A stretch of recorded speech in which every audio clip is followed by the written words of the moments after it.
And just because there was not a sufficient amount of fear already about doing this workshop, I decided to introduce a new technology just for the heck of it.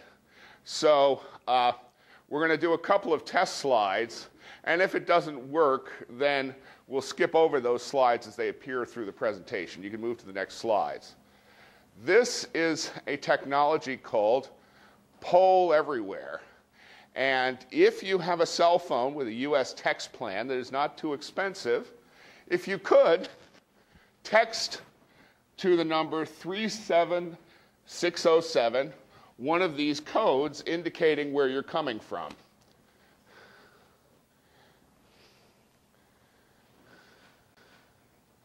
Also, if you don't have texting but can access a web browser, you can go to pollev.com/Grandon, and you can enter the same information.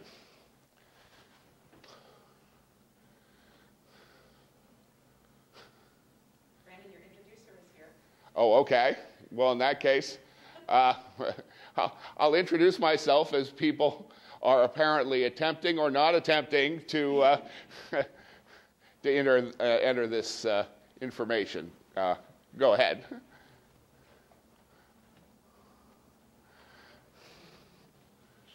Oh, no problem. Okay, actually it's my honor to introduce Dr. Grandon Gill, and I know he is a professor in the University of South Florida. He has a very intensive experience in case method research as well as the writing cases for discussion use and facilitating the case discussion. Certainly, he's his MBA and the DBA from Harvard University and originate of the case study. And so he has now he becomes the founder or editor of Journal of Informatic Technology Education and Discussion Cases. So, so this is a publication outlet for case study in the MIS, IT, and the technology education discussion case in the information science field. Okay, and please join me. Welcome, Dr. Gill. Well, thank you. Thank you. And apparently we have, Tommy, you want to try just seeing, because it may just be the sucker is not working. It worked earlier this morning. No, you just try just using your cell phone to. Disconnected, retrying. See that? Oh, disconnect. Oh, yeah. So what's happened is we've lost our internet connection. Let me just see, because this is going to be a kind of a pain in the neck if none of this works. This is why information technology is such a. I will have you know that we did, in fact, test this an hour ago precisely to avoid this problem, but of course, that. Okay. So we'll come back here. We'll open it up. Now we're seeing some results. So 4 people have actually sent something in. And Asia is the winner. This is a nice technology, by the way. If you happen to live in the US, you can get up to 40 responses for free, and a response to both cell phones and web browsers. So it's a nice way of polling the class anonymously. You have to pay money to actually see who's responding. Okay, why don't we move to the next one and find out who those 4 people are. Just page down.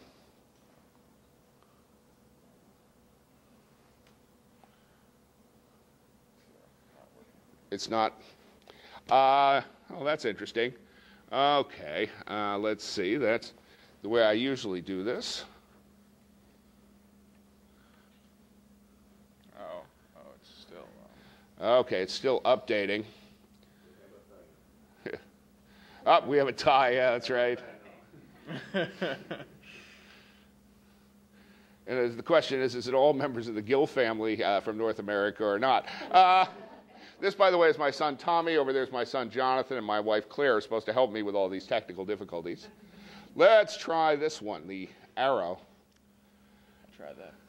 All right, so what we're saying here is that we've actually managed to lock up PowerPoint. All right, let's see here. Where's the next slide button? Try right-clicking. Yeah, it doesn't look like. Next. All right, we have another one of these questions. And I'm not doing this. These were the test slides that were designed to tell me whether I needed to get rid of the other slides. And I'm increasingly thinking I do. I guess it's just the bandwidth of this internet does not handle this. All right. I know when I've been defeated. So what I'm going to do, just give me a second here. I'm going to delete all these slides so that we don't have to go through this thing. Did I just delete a presentation slide? Oh, jeepers. Did I mention I was a little fried? Oh, okay. So let's see. Where's, yeah, there's the delete key.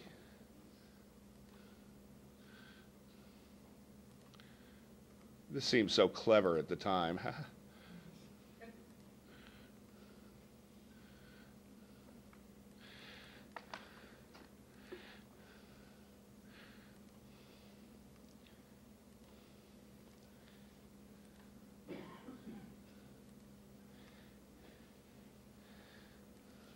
Okay, I think that's all the ones that I had. So we'll come back and I will introduce myself again. Here we are. And this is the case method workshop. And what I'm going to do here is I'm going to talk about what is the case method. I'll talk about how different types of case studies match different pedagogies. I will talk about the process of facilitating case discussions in the classroom. And I will talk a little bit about measuring case method learning outcomes. Then we'll talk about writing and designing case studies, what it means to develop an authentic case study, and how you might go about designing one. And finally, I'll talk about the broader impacts of using case studies. Because if you view case studies just as an activity that produces a document called a discussion case, you're missing the big picture. And with us today, actually, we have Cherry from Vietnam. Her colleague, Matthews Nakoma, attended this workshop a year ago, and he came back and said, we'd like to develop a series of cases in Vietnam. And I said, oh, sure. You know, give it your best shot. Well, they did. About 4 months later, I got, I think it was 9 case studies from them. And some interesting challenges, but actually very good case studies. And so back in May, in May, they had me go to RMIT Vietnam to run another workshop. And as I recall, you're presenting when? On the first day at 10:30. No, 10, sorry. Yeah. Sorry, it was Wednesday at 10.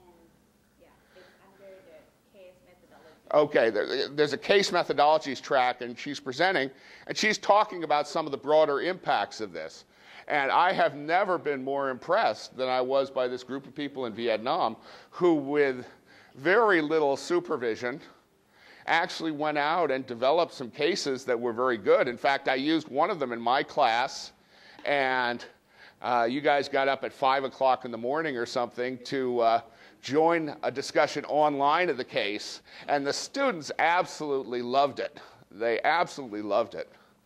So, at any rate, that's just one of the types of broader impacts we'll be talking about.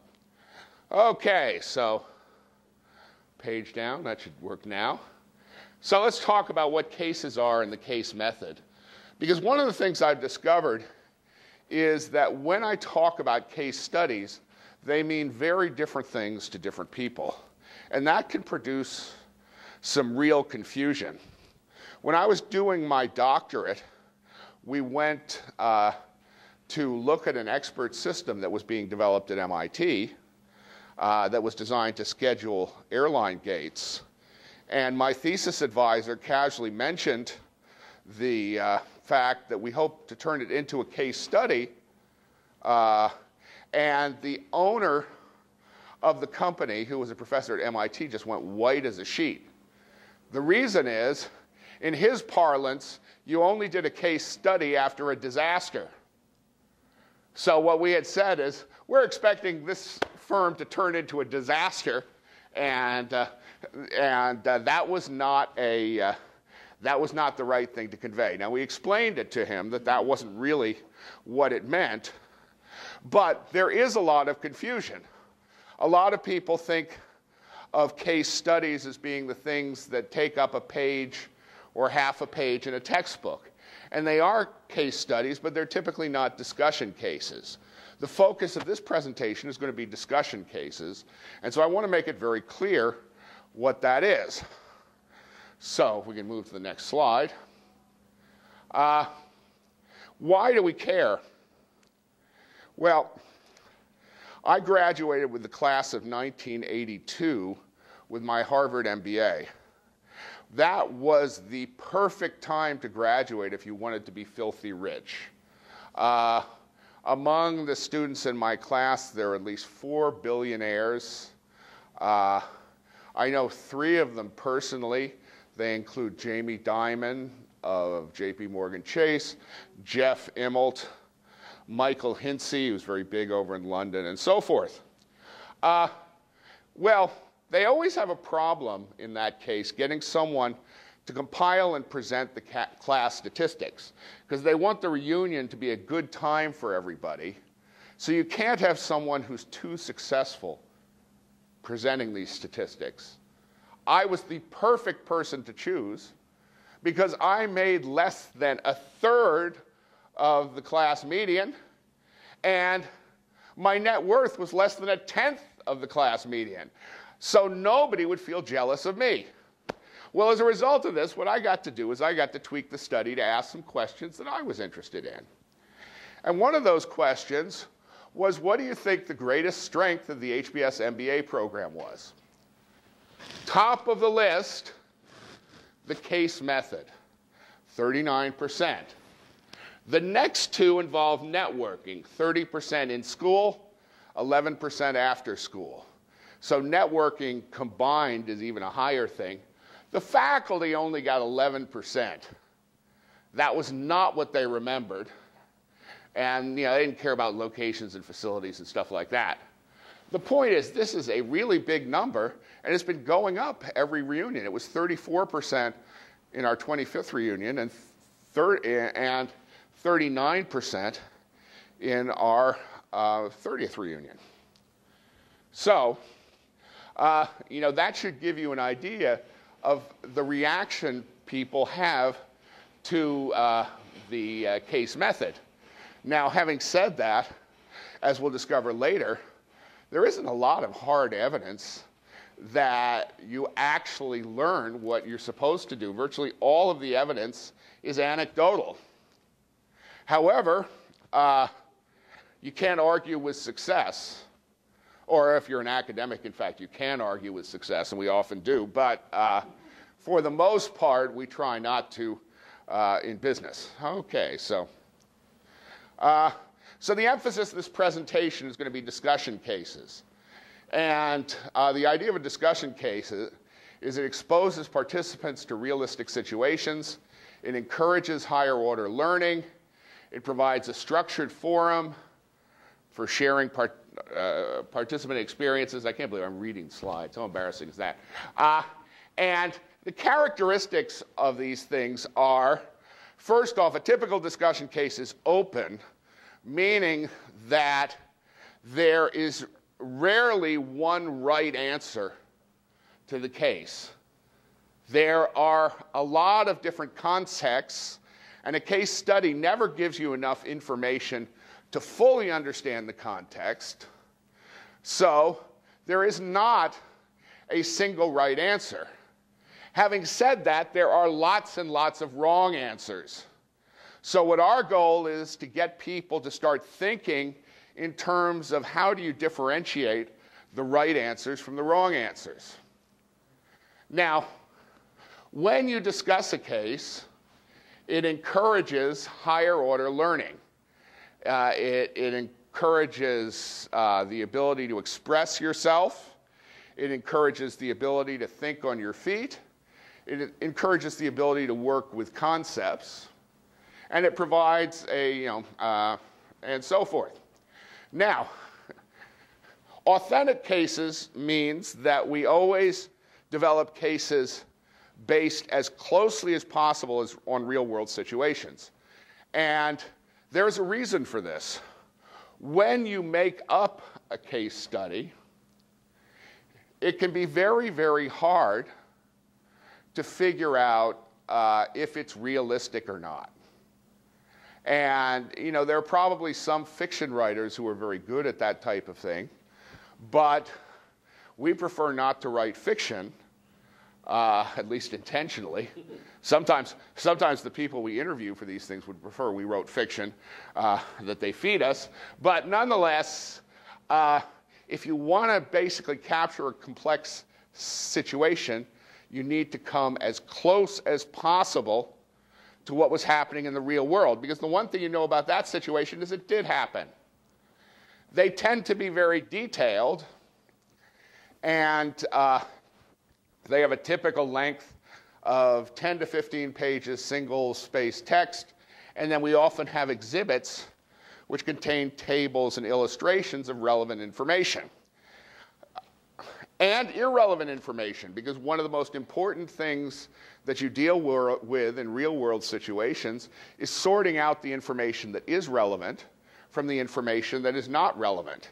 If you give a case where everything is relevant to the decision, then you are not preparing people to deal with the ambiguity that you get in a real-world setting.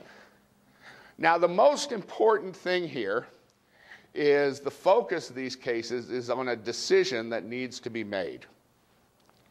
And this is what is particularly critical. Discussion cases are based around a decision that needs to be made. They are not best practices. Best practice cases have an important role as examples, but they're hard to discuss because once you read the case and you understand the best practice, then there's really only one conclusion that you want the audience to come to. Whereas when you're dealing with discussion cases, you really want people to explore different situations and the pros and cons. Let me add, by the way, that at the end of this presentation, we'll be giving copies of my book, Informing with the Case Method, to everyone who's attending, so that you will, in fact, all of this material is covered within that book. So you will have a clearer, you don't have to take extensive notes. Not that that seems to be troubling most of you, but I prefer to listen than take notes myself. Okay, go ahead. So the next thing is an exercise. Because when I work with people writing cases, the single most difficult problem I have is convincing them that, in fact, they have to build the case around a decision. There is an almost uncontrollable tendency to tell a story and bring it to an ending. But as soon as you do that, it becomes much, much harder to discuss it. So what I did for the workshop I did with the United Nations 3 weeks ago, the first step on screwing up my time clock, was I tried to develop a series of scenarios and ask, as written, if they seem like good discussion cases. Now, this is why I wanted to use the clicker technology, because I wanted to get some feedback from you anonymously. Well, that's not going to happen, so we'll just proceed and ask you to just sort of raise your hands. So if we move to the first scenario, I will read this slide. A UN program manager is faced with budget cuts of 10%. She considers a variety of strategies that she might apply, hoping to minimize the impact of the cuts on the program's mission. She is approached by a case writer in describing, who's interested in describing the choices that she is facing. Okay, question, is this a good scenario for a discussion case or a bad scenario? Now, I have people grading it on a 1 to 5 scale when I use the clickers, but since I'm not using clickers technology, let's just make it black or white, good or bad. How many of you think this would be a good scenario for a discussion case? Okay, well, we got one. You see, this is why I like to use the clicker technology. Honestly, don't be shy here. It'll go much better if we can get a sense of where people are thinking. And understand, for all the things that are not good scenarios, there are ways we can turn them into good scenarios. So don't imagine that I'm trying to catch you out with wrong answers.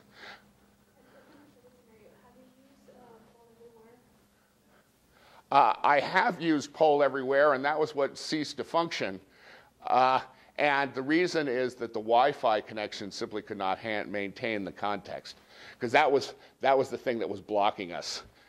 Because I was very excited by the use of poll everywhere, because I didn't want to have to buy a clicker system, which I'm now starting to regret.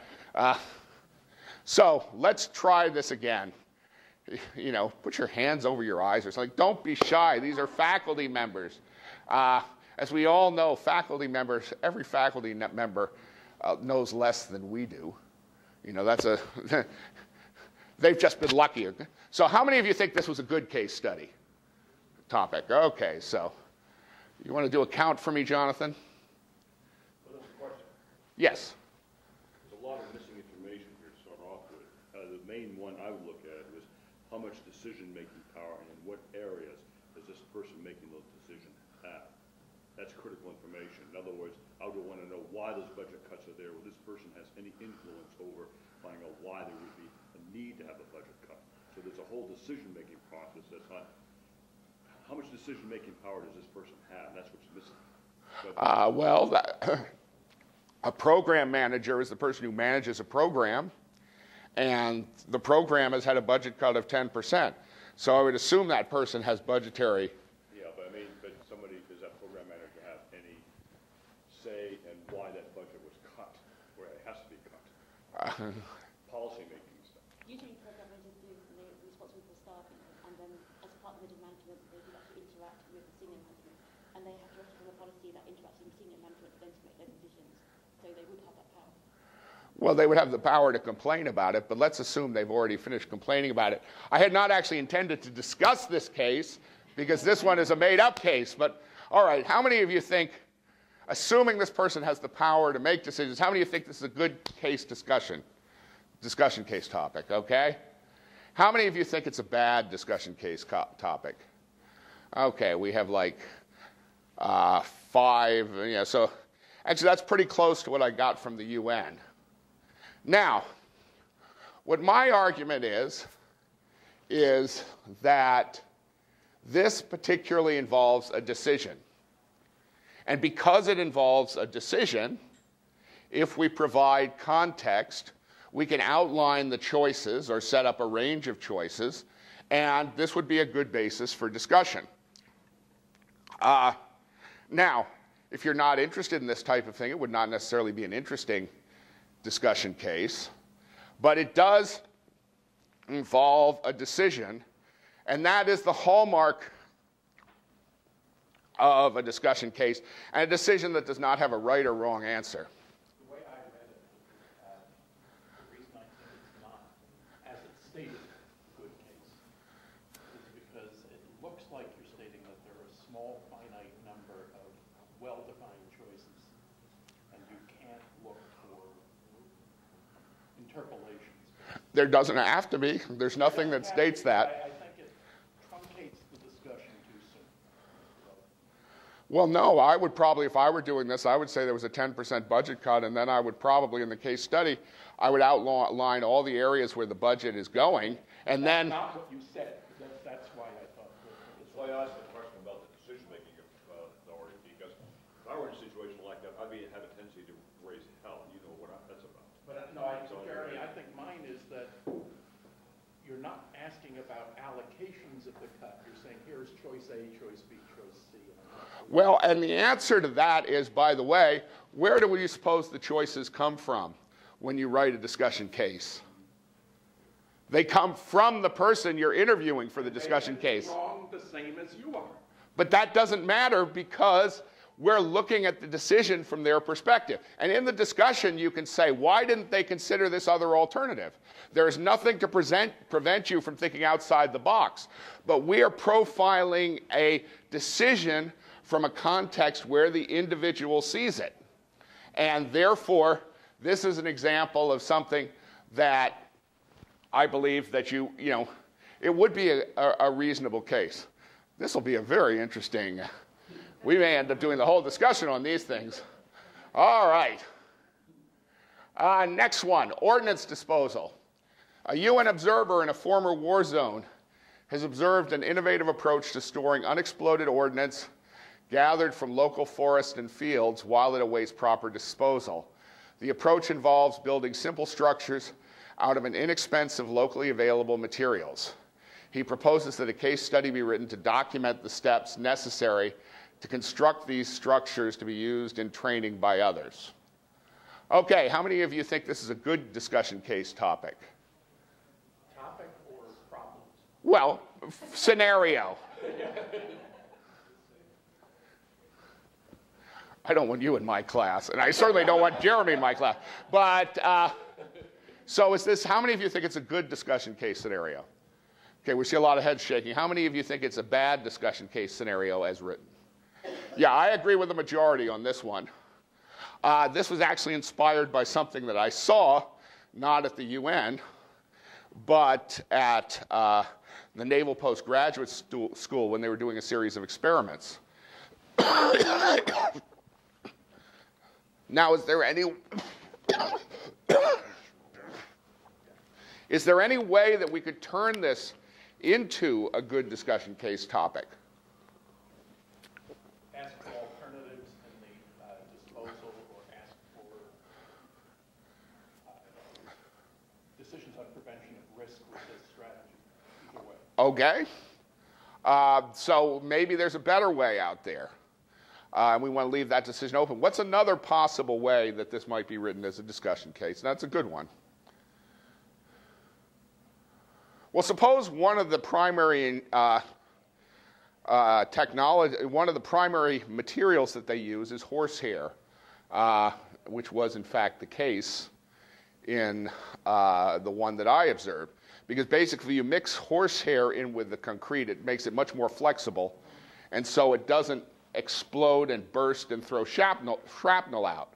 Now, suppose we want to deal with a decision maker who's trying to decide how this might be applied to a similar situation where they don't have horses around. Would that be an example of something where you need to make a decision? If you have enough information. Well, that's right. And so you'd have to, and that's one of the reasons why these discussion cases are so long.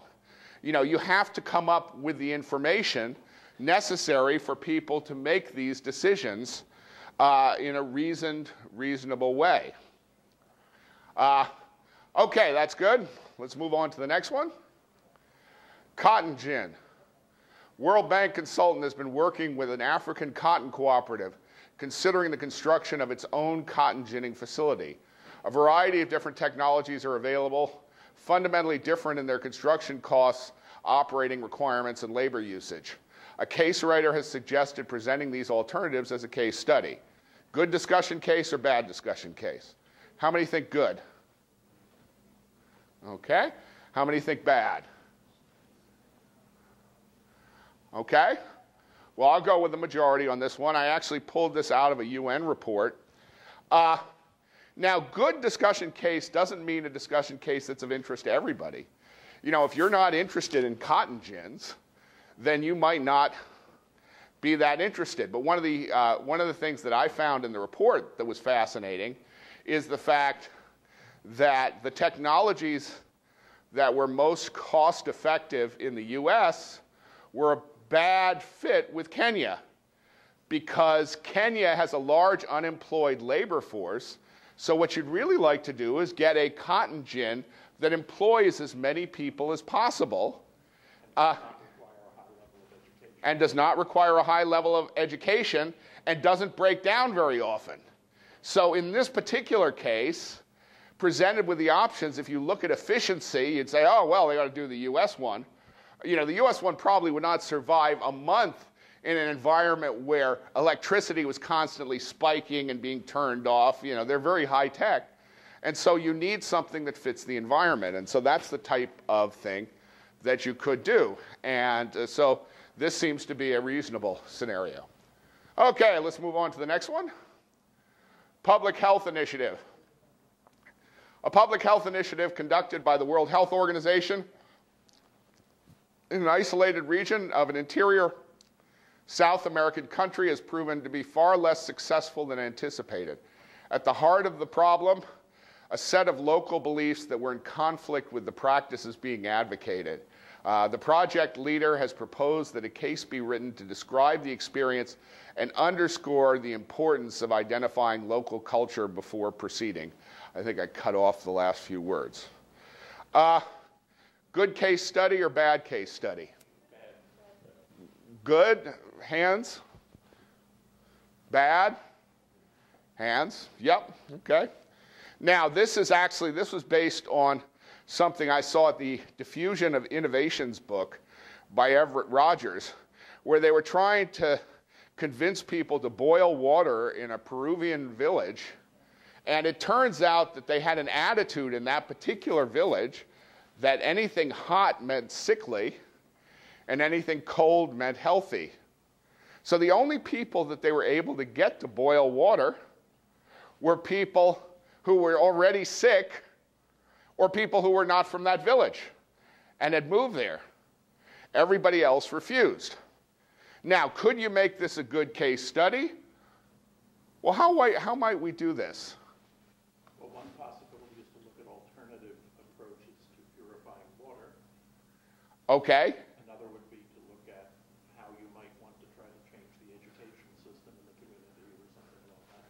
Excellent. So what you do here is, instead of saying lessons learned, we screwed up, say lessons learned, now where do we go from here? That's going to involve a lot of decisions. Yes, go ahead. It seems to me the thing you don't want to put in there is what turned out to be the issue. It's like you want to present, this is what happens, we put this stuff there, nobody used it, nobody did it.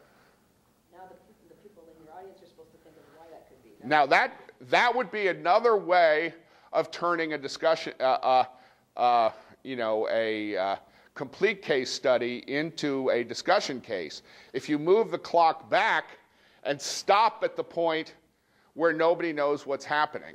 The only disadvantage I see with that is, while it's good from a discussion standpoint, if the instructor knows how it turns out, then the instructor is going to be tending to try to drive the class in that direction. Because it always makes you feel good when the class actually figures out what's going on. It happens rarely enough so that you take great pride in the brilliance of your instruction when they actually get one right.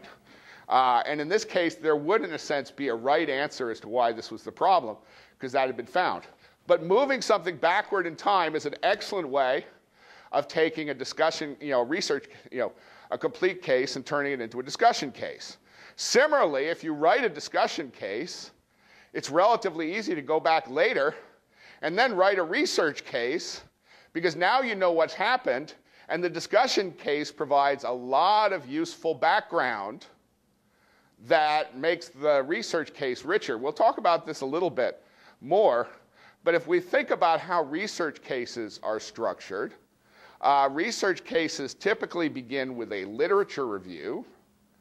Then they describe the models or theories that you're involved with. Then they describe the situation in terms sufficiently opaque so that the casual reader will not think you're a lightweight because you wrote something that was understandable. And then it comes to a conclusion with some statistical analysis. The problem with that is that maybe a third of the case describes the actual situation. Whereas in a discussion case, the whole case describes the situation.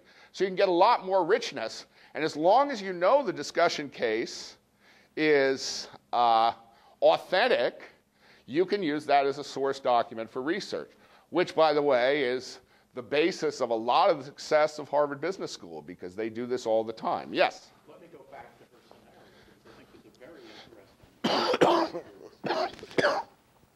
and that would be to look at alternatives for risk monitoring. Yep. Because you don't want to monitor just for the risk that has occurred. That's true. And one of the challenges of discussion cases is that very often things happen that nobody could have modeled. Nassim Taleb does some wonderful writing on this. I think my favorite story of his involved gambling casinos.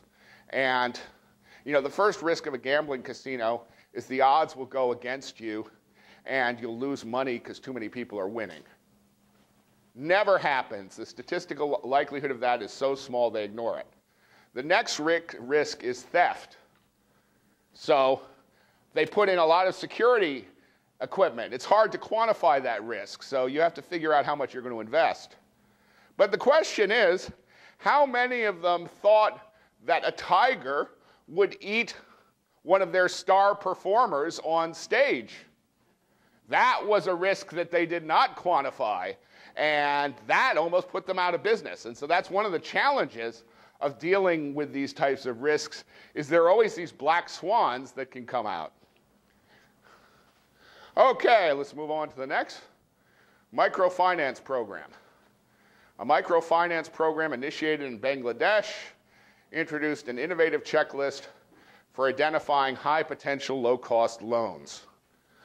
Aside from the characteristically high payback rate of microloans, it has resulted in employment gains nearly twice as great as typical of such programs, and has proven particularly effective in providing jobs for uneducated women. The case writer has approached the program manager to prepare a case describing the checklist and explaining the underlying thought process that led to its development. Good discussion case or bad discussion case? How many think good discussion case? Ooh, we're getting the hang of it. How many think bad? And then some of you just prefer not to think, which I can understand. Be bold. Raise your hand. Oddly enough, there is no penalty, and I am not tracking anyone. This is not a graded seminar. So how could we take this and turn it into a good discussion case? What would be one obvious way of doing this? Go ahead. Does Bangladesh need low-cost loans? Pardon? Does Bangladesh need low-cost loans, or how to implement them without just having already checklists that you have to develop, the ways how to provide these loans? Okay, so basically saying how to provide low-cost loans without a checklist, alternatives. So we might be a comparative of alternatives, or we might be in a situation where we're trying to apply this to a different social context. What is the likelihood that a particular checklist is going to be effective in every developing country? Anyone want to vote for 0? Oh, I think it's closer to about 2%. Yeah. Well, but it's, the point is that it's very, very difficult. And it may not require much modification, but the point is that we have to be willing to modify it. Okay. Knowledge management system. A technology office working for the UNDP administrator has been tasked with identifying technology-based knowledge management systems that will better capture field experiences from local development activities and make them more accessible across the entire program. To date, she has received 5 proposals from vendors, varying considerably in cost and capability. At a UN workshop, a case writer has suggested documenting her current situation as a case study. Good case study or bad case study? How many of you think good case study? Okay, I go with the majority there. How many think bad case study? Well, I'm sorry, I expressed my view up front. That was, and I'm glad. I'm glad. Why do you think it's a bad case study? Because it gives only 5 proposals you have to choose from. Just 5. I mean, it doesn't let you think. You're given 5 options, and then you have to choose one. You don't think outside the box. Well, that may be true, but in a lot of organizations, you have a very specific contracting process that requires you to go out and get bids, and you have to choose from the bids that you have received. You do not have any discretion in that area. On the other hand, there's the possibility of a 2-phase situation here where you could look at the proposals and request modifications and see what modifications you might request, and that would make it. Okay. Yeah, and that's, but I think your point is well taken. The thing that I was thinking about is if one of the proposals is clearly better than the others along multiple dimensions, then it's not a good discussion case because there really is a right answer. But on the other, sorry. Go ahead. No, you also have to look at, and you may or may not be given this information, which Pardon that. identifying missing information is sometimes critical. If you are not given information about the trustworthiness of the vendors. Oh, yeah, no, that's... Reliability. And under some circumstances, you might very well decide that the next step is data gathering. I do a case study to introduce my doctoral students to the doctoral program excuse me, not my executive MBA students and my master's students to my case method class that involved an executive MBA that went into open rebellion after just one class with me. That is actually included in the back of the book. Now, there are a number of reasons why they might have gone into open rebellion that are kind of implied in the case, but the immediate thing that most students do is they jump to the conclusion that the problem that made the executive so unhappy is that the course was too much work. I was not so convinced about that because I had this feeling that maybe the problem was that I announced a grading curve and it was harder than they were used to, and the whole thing might be about grades. The thing is, if you ask people, is this about grades, are they ever going to tell you yes? No, because it makes them seem like wimps. I said I was going to give them half A's, half B's. Well, at the time, nobody had told me that half their professors gave all A's, and the remaining professors typically gave out about 75 to 85% A's. So here I was, the true hard ass. This was my first class, but I didn't know that, so I had to come up with my own solutions for figuring out how to deal with this particular problem. And it's interesting because there were only 7 classes in the course. I'd already burned one of them, and so it was going to be very difficult for me to move forward if this thing went on for a long discussion. One other possibility that I hate to keep saying. There are people who are willing to work as hard as you like, but don't work the thing. Well, that is, and I encounter that fairly frequently, but not thinking is not really, Yes, I do. it's not an option if you want an A. But on the other hand, ultimately with the EMBA case, once I figured out what the problem was, I said, all right, I'll just use the standard grading curve for the course because I don't get paid on commission for how many people I flunk. And there is nothing that is fuzzier than grading case participation, which is one of the big challenges because judgment is very hard to assess. We'll see that as a topic later. Okay. Scenario 7, negotiation breakdown. High-level UN-sponsored talks between rebels, government, and military leaders in a small West African nation have suddenly broken down. A meeting between representatives of the parties and the UN officer have shown some promise but has failed to deliver or failed to reach any conclusion how the deadlock might be broken. Assuming the parties can be prevailed upon to consent, an assistant to the officer has suggested that the transcript of the meeting would serve as an excellent basis for a case study. Good case study or bad case study? Question.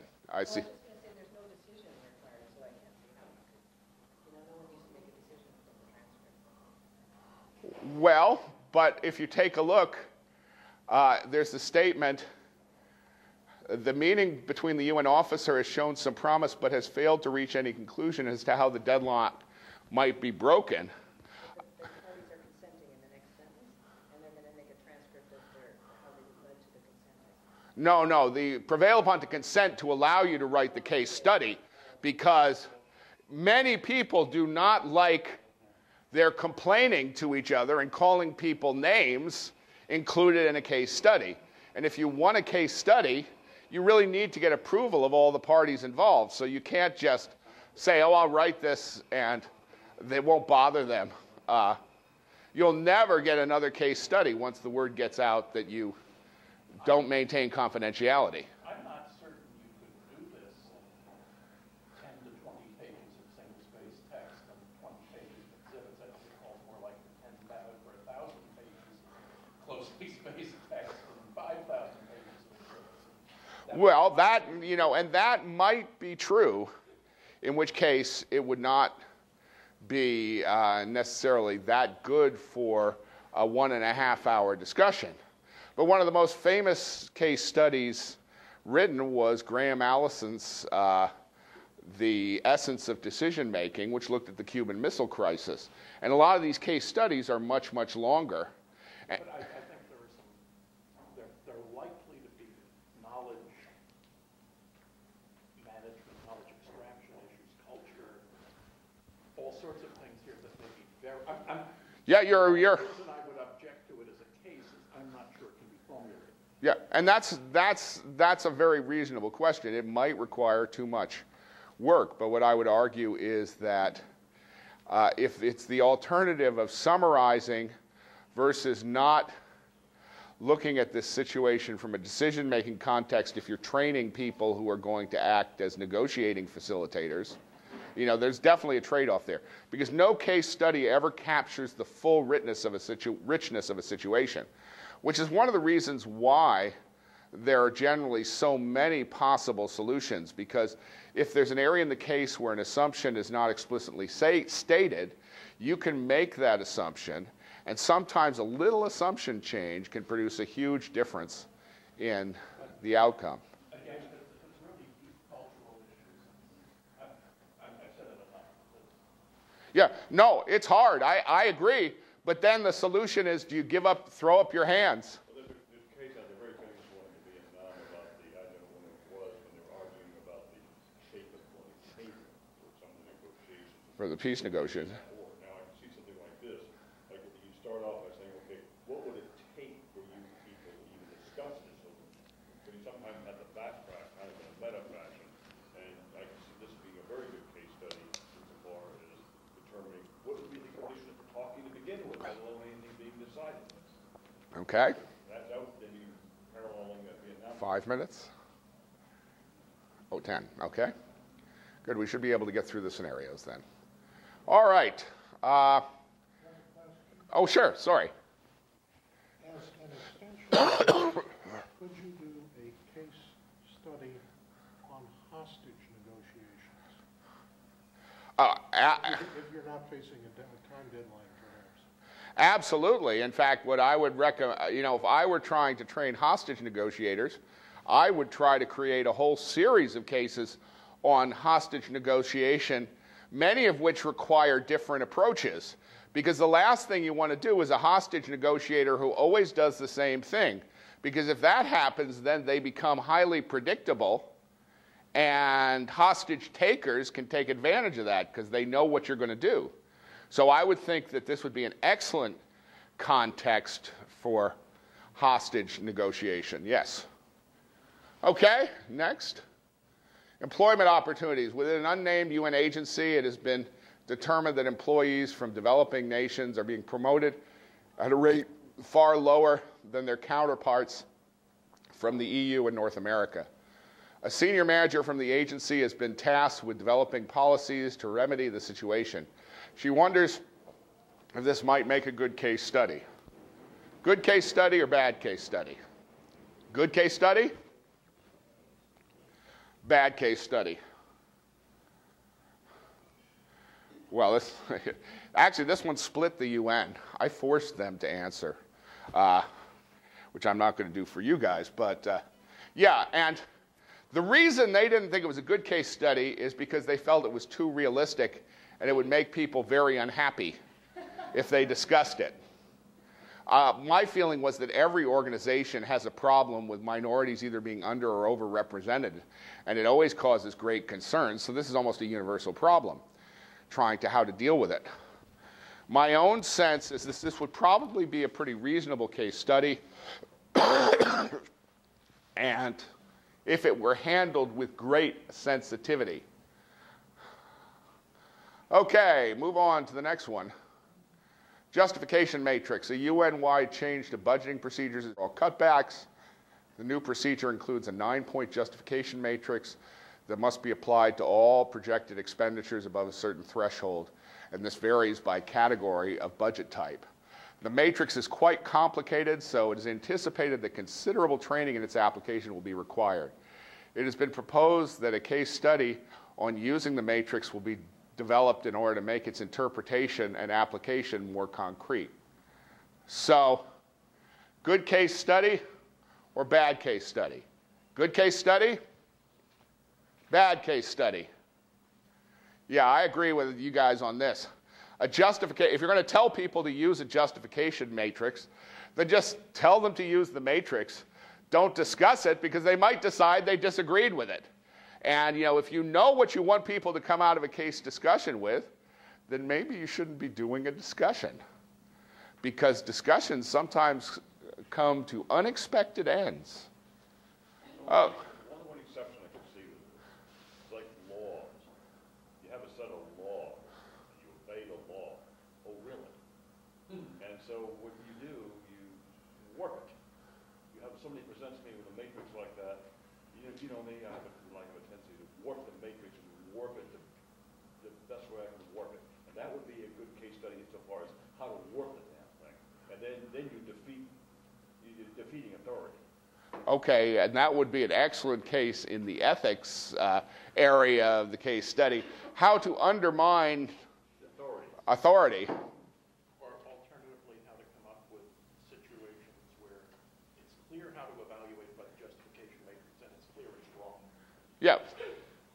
Well, that, you see, you could turn this into a case study if the justification matrix had been used, say, for a year, and it was not showing the results that we expected, and we got some analysis on the results it expected, and now we have to figure out what are we going to replace it with, or how are we going to modify it. That, again, involves a decision, so that becomes a good vehicle for discussion. Well, in addition, I think causes why. Yeah. Okay, you want to... Okay, last one, water project. A UN project manager has returned from a highly successful water project in Central Asia. He attributes much of his success to a white paper he had read that advocated a particular approach to achieving buy-in from village leaders in tribal areas. He has requested that a case study be written to document the project as an example of best practices that could be used in training other project managers and consultants. Good case study or bad case study? Anyone for good case study? Insofar as being able to apply that to other situations, determining why that is the case, and how it might be applied to different situations. Okay, you've talked about how you might modify it. Yeah, and that's how many of you thought it was a bad case study as written? Yeah, I'm going to go with the bad on this, but actually I was going to say you could modify this, but okay, how might this be applied to a different situation which was somewhat different, because this is one of the things about case studies. They deal with complex decision making. And so, I think that this is one of the things you will find when you're writing case studies is everybody always wants you to write a best practice case study with them in the starring role. And what you need to do is you need to convince them that case studies actually have to document decisions. And so I think that you guys have done very well there. What we'll now do is we will take about a 10-minute break, and then I'll talk a little bit more about the theory of discussion cases, and then we'll talk a little bit about how you go ahead and write discussion cases. We have to take a break every 50 to 60 minutes so that the filming does not get screwed up.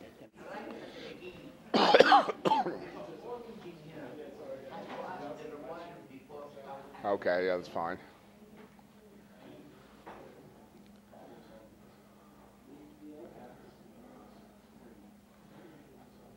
Okay, well, I guess we can get started.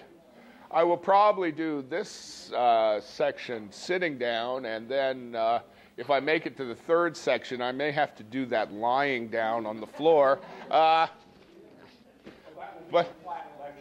yeah, that will definitely be a flat lecture.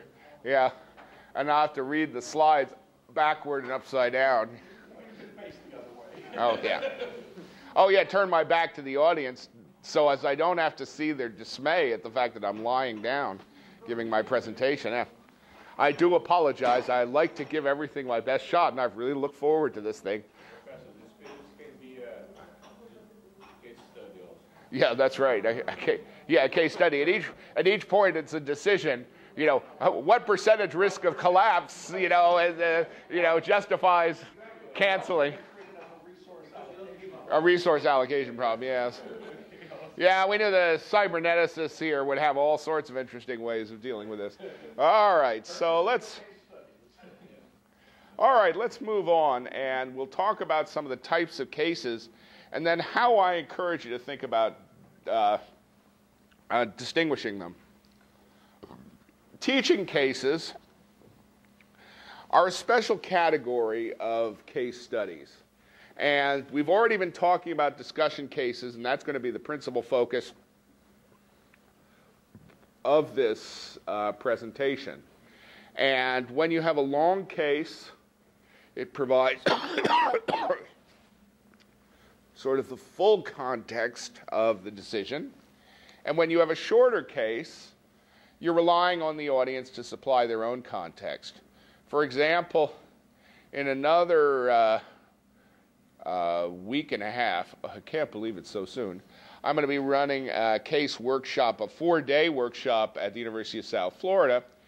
And at the very end of the workshop, I'm going to have a simple 1-paragraph case dealing with the question of where the workshop should go.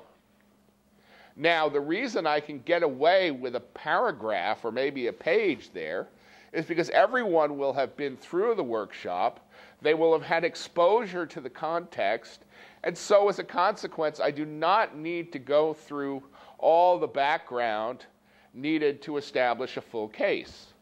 Some of the other cases, one of which I'm still going to be writing next week, involve information technologies, particularly related to instruction. And the reason for that is everyone's faculty members, but at the same time, faculty teach lots of different subjects, and the faculty members are coming from many different disciplines. And so as a consequence, what I really need to do is have a much longer case to provide context. For example, people may want to know what type of secure browsers are out there. People may want to know, there's a wonderful case study which thankfully has been written about a game-focused programming environment, which is really interesting, and they're trying to figure out how to expand their business and make it profitable. And the problem is, if you're not teaching programming and if you're not familiar with what's out there, you cannot make a reasonable decision. So we have to fill in a lot of background for those. Okay, now, no, we're still sorry. That okay meant I was going to move to the next bullet point. That's all right. Example cases tell a story about cause and effect. And by the way, that's also the basis of most research cases. So when I hear a best practice case, what they're saying is, okay, we did these things, it caused the following effects, and the effects were really good. That, by the way, is the type of case study everybody would like you to write. But you have to convince them that you're actually interested in a decision and not an obvious decision. Now, the cause and effect is also the basis of research cases. However, unlike example cases, research cases typically have 2/3 of their weight devoted to literature reviews, descriptions of models, analysis, and conclusions, which means you've only got 1/3 to learn the facts of the case. And that's not good for discussion, but it's good for publishing in certain journals. Now, a walkthrough case provides a rich problem context that you can use to guide students through a complicated process. And what's critical here is the notion of complicated. Typically, in a walkthrough case, you're telling the students how to achieve a correct solution, or at least what you believe to be the correct solution. So you're walking them through. I'll tell you, you don't necessarily want to discuss this. At Harvard, one of the few courses that I felt did not benefit that much from the case method was the accounting course. We had an inexperienced instructor, and what would happen is he would ask someone to present an accounting problem, and that person would invariably get it wrong, but he wouldn't stop them as they commit numerous violations of FASB. And as a consequence, everybody's there taking notes about the wrong way to do things. Hey, if there's a right way, tell it to people. Don't play games with them. That doesn't mean you can't use a case study, but guide them through it. Similarly, an exercise case provides a very rich word problem.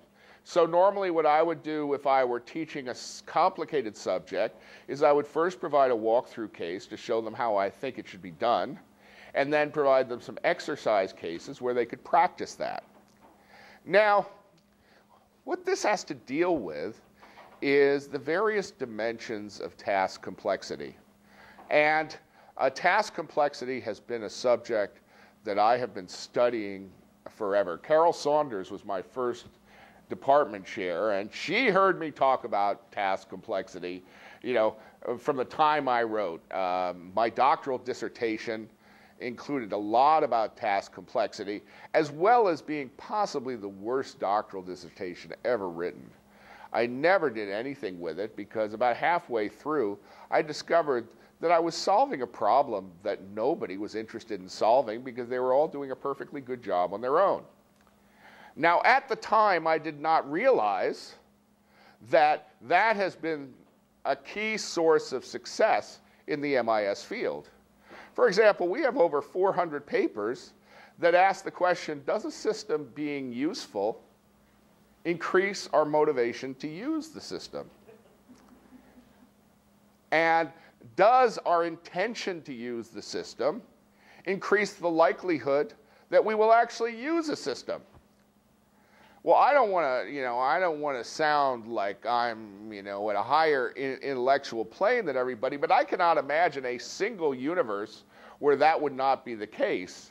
Because for it not to be the case, the more useful a system we would have no impact on whether we use it or would cause us not to use it, and so forth.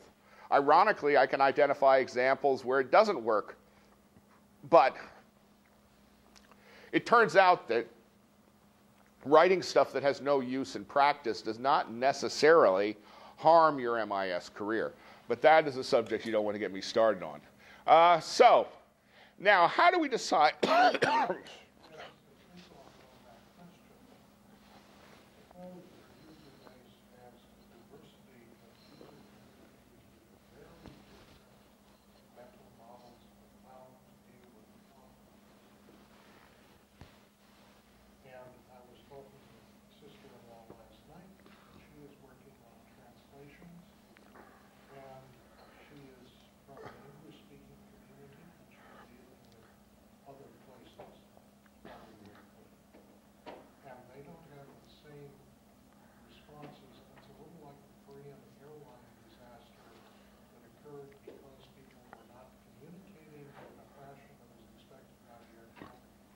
Right, and that the co-pilot refused to tell the pilot he was going to run into a mountain because it was disrespectable. Yeah.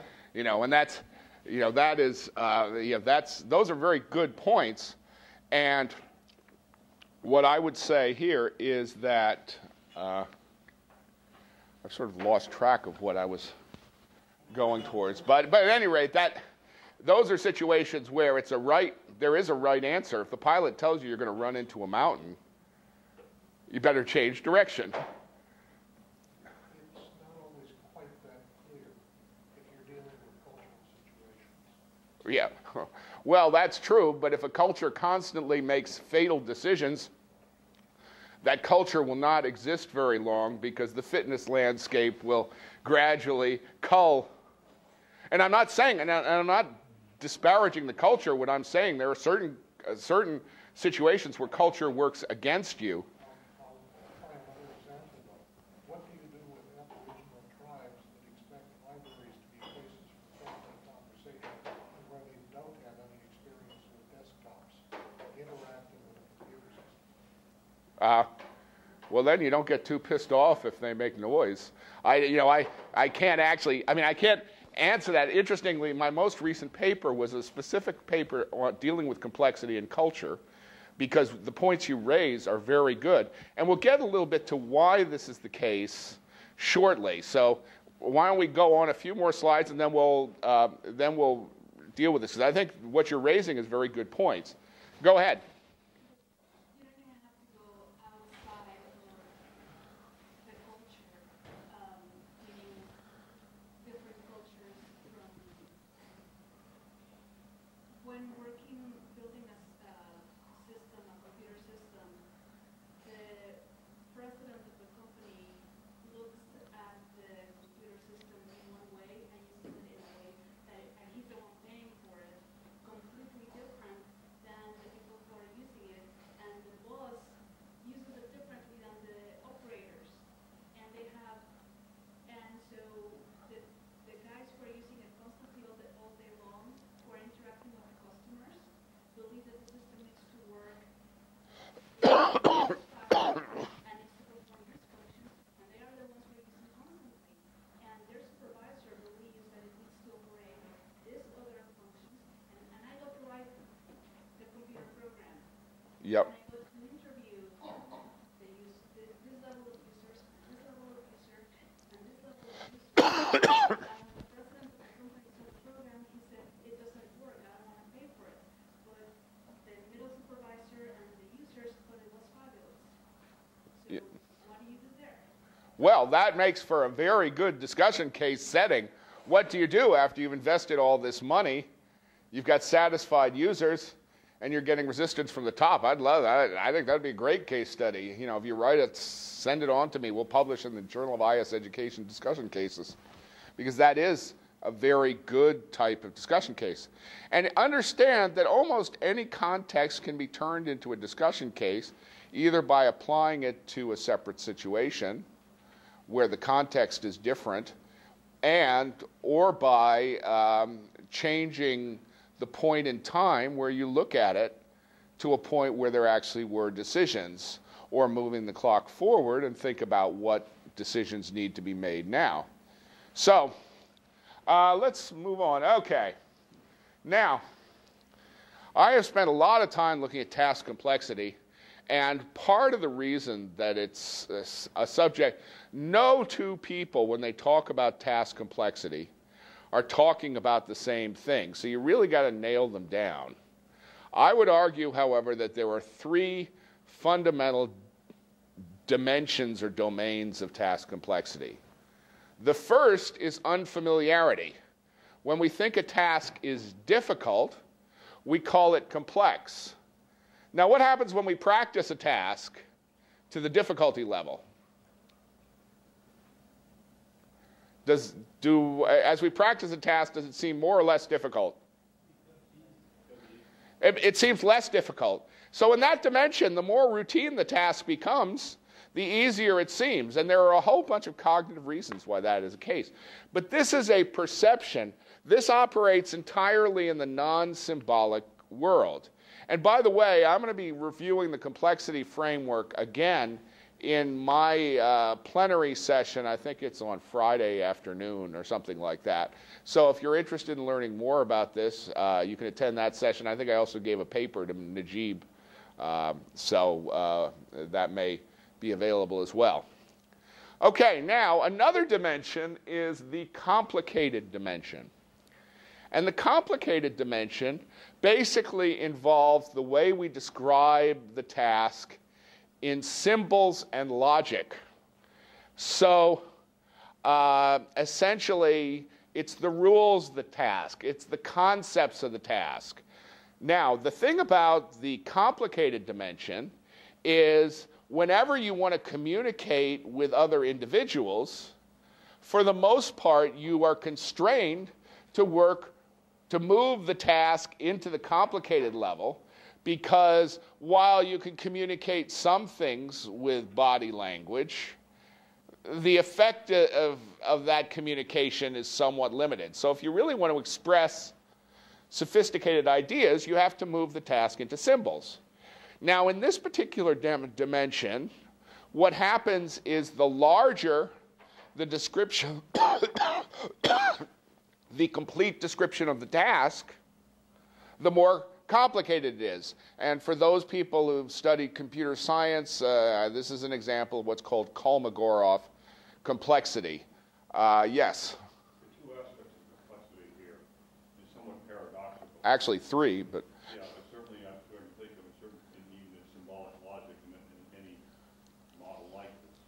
The more you describe it, in some senses, in one sense, the simpler it gets, and there are fewer things left to decision making. So, for example, a table, I could describe it down to the Planck scale. In one sense, it's very, very complicated just by the number of data points I give. In another sense, it's very simple insofar as I've completely described it. Yeah, but you see, what you're doing is you're bridging two forms of complexity there. You're using simple, which is how we experience the task, and complicated, which is how we describe the task. And what I am saying is, in the absence of revolutionary thinking, such as the type done by Newton and Maxwell and Einstein, where they created a restructuring of the task that fundamentally changed the way we viewed it and made it more simple, for the most part, tasks become more complicated over time. And this is one of the reasons why you want to be careful about mixing the two, because simple tasks, unfamiliar tasks become less unfamiliar over time, and complicated tasks become more complicated. And I'll provide an example of each of these things shortly. Now, the last of these dimensions is actually real-world complexity. This is, the fundamental complexity of the world. It doesn't matter what we think about it, it's simply there. Now, often we can only observe it through symbols, for example, stock prices. So we have to communicate using symbols, but the fact is that, when stock prices jump up and stock prices jump down, something real is happening.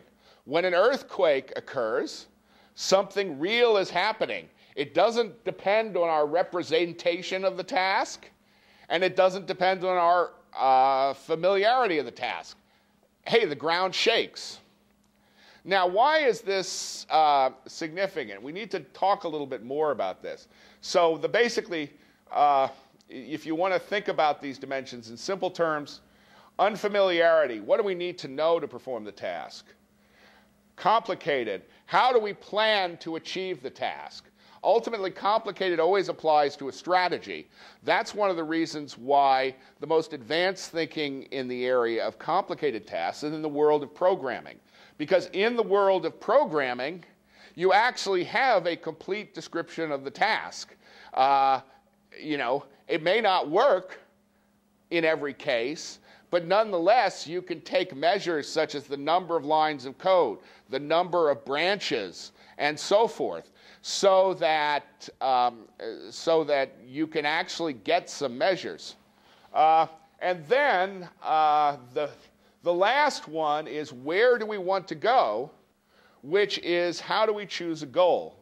So let's just take a little bit closer. Okay, go ahead.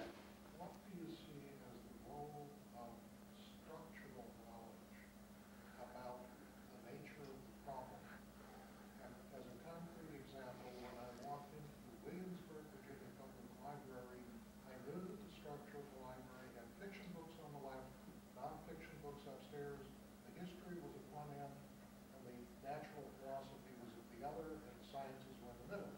Now, if I know that, the problem becomes somewhat simpler if I want to find a particular book. Where does that kind of structural knowledge fit into your framework? I've got an example of just that type of issue here. So let's go down and take a look first. Oh, okay. Yes, go ahead. Okay, it seems to me that unless you want to put it into its complicated, we know there are problems, certainly in mathematics and computer science, but in other areas too, where we know the problem description is simple, the goal is obvious, the problem is familiar, and we know the problem is hard or impossible. We know that the solution, not the solution method, but the effort, the amount of time, and so forth, is not just but I mean, obviously there are things that are mathematically impossible, there are things that are complex. Well, even to take a simple example, the problem of playing master-level checkers was solved in the mid-1960s. The problem of playing master-level chess was not solved until around the year 2000. The problem of playing master level Go is, according to most people's predictions, unlikely to ever be solved. Well, but that may be true. Masters do not yet play master level Go either. Well, that, of course, in that sense, that deals with another issue that's entirely different. The problem of dealing with master-level Candyland, or Chutes and Ladders, on the other hand, was solved the first time you had a computer because there are no choice points. Right. But on the other hand, if you look at just some of the, just bring up something, the NP hard problems. Yep. We know that some of them can be described very easily, some of them are almost trivial to describe. The goal is clear, the problem is familiar, and we know that with a large enough problem, practically you will never be able to solve it. Yeah. And an interesting thing about that is the fact that those problems I would describe as tending to produce strategies that are intrinsically complicated, but not very complex, because I reserve the term complexity to the problem of choosing the goal. And the goal in this case is relatively straightforward, and that's why you need 3 dimensions. Let's move on. Tommy? Tommy's a computer science major, so you have that to look forward to. There's NP hard, and then there's NP friggin' hard. All right, so unfamiliarity. When we encounter it, we experience difficulty. We also experience uncertainty, and we have to be careful here because some people talk about uncertainty as if it's a real value, and if that's the way you want to use it, that's fine. But when I talk about uncertainty, I'm talking about a state of mind, because everything in that familiarity dimension is basically states of mind. And then the last one is ambiguity. This is the famous picture, which can either be a young woman's face or a saxophone player, but you can't see them both at once. They flick back and forth. This is going to be context related. You say for one person, the problem is going to be difficult, uncertain, and ambiguous about this. On the other hand, for another person, it could be very simple. Well, now I would argue that that's not true. Simple is a function ultimately of unfamiliarity. It may be that there are some tasks that are so challenging that you never reach the level of unfamiliarity. But for example, when you talk about chess grandmasters, one of the things they like to do is they like to set up 20 or 30 boards with master level players and simply walk from board to board making moves with no time whatsoever between them. And they win virtually all the games. But if you expose them to boards that don't correspond to reachable positions in chess, they are no better than anyone else. That is absolutely true. That's a finding from Herbert Simon. But then we've moved outside the rules of the game of chess. And that's, basically chess has a certain rule system. Okay, so let's move on to complicated.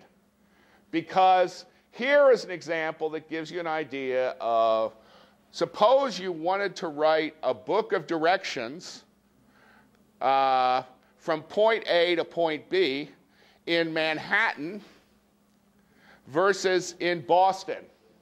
Which of these is more complicated? Why is Boston more complicated?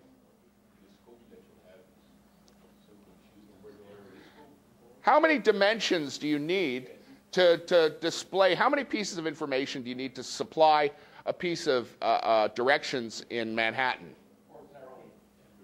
2. Direction southeast, direction southwest.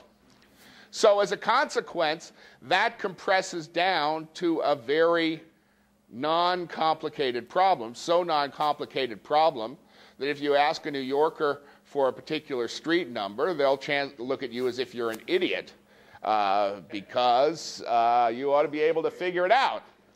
Now, how about Boston? Complicated or not complicated? Impossible. Not only do you have all of these streets based on cow paths, but you also have all these one-way streets, 7-way intersections, all sorts of bizarre things. What happens when you ask someone directions in Boston? What do they tell you? Yeah, go to the left. I mean, literally, I have never once successfully asked for directions in Boston except when it was across the street. And then they go to the Manhattan approach. Now, does that mean that they do not know the directions? In some cases, it might.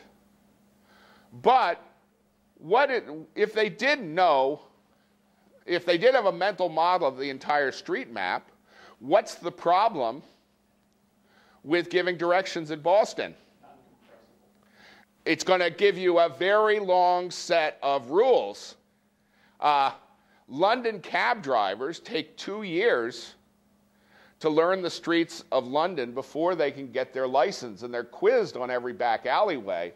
One of the interesting things is that when they've done MRI scans of them after the fact, it appears that their brains have actually looked different from the normal brain. Now, there's a debate as to whether that is a result of self-selection. If you can't hack it, then you don't become a London cab driver. Or if it's a result of spending lots of time practicing this type of complicated problem, actually causes reorganizations of part of the brain. And I would say most of the evidence says that actually as you do this, become a London cab driver, your brain actually changes. So you're hypothesizing that librarians have different kind of brains than everybody else. Experience complex searches and complex organizations of material. I would say that is a distinct possibility. I've never heard of any research in that area, but it would certainly be a reasonable thing. And it might well be that librarians who are used to working with electronic databases experiencing fundamentally different changes than those who focus on paper versions. Because, for example, in our library, we refuse to buy any hard copy anymore. So You may want to deal with earth science data, which is much more complex than textual.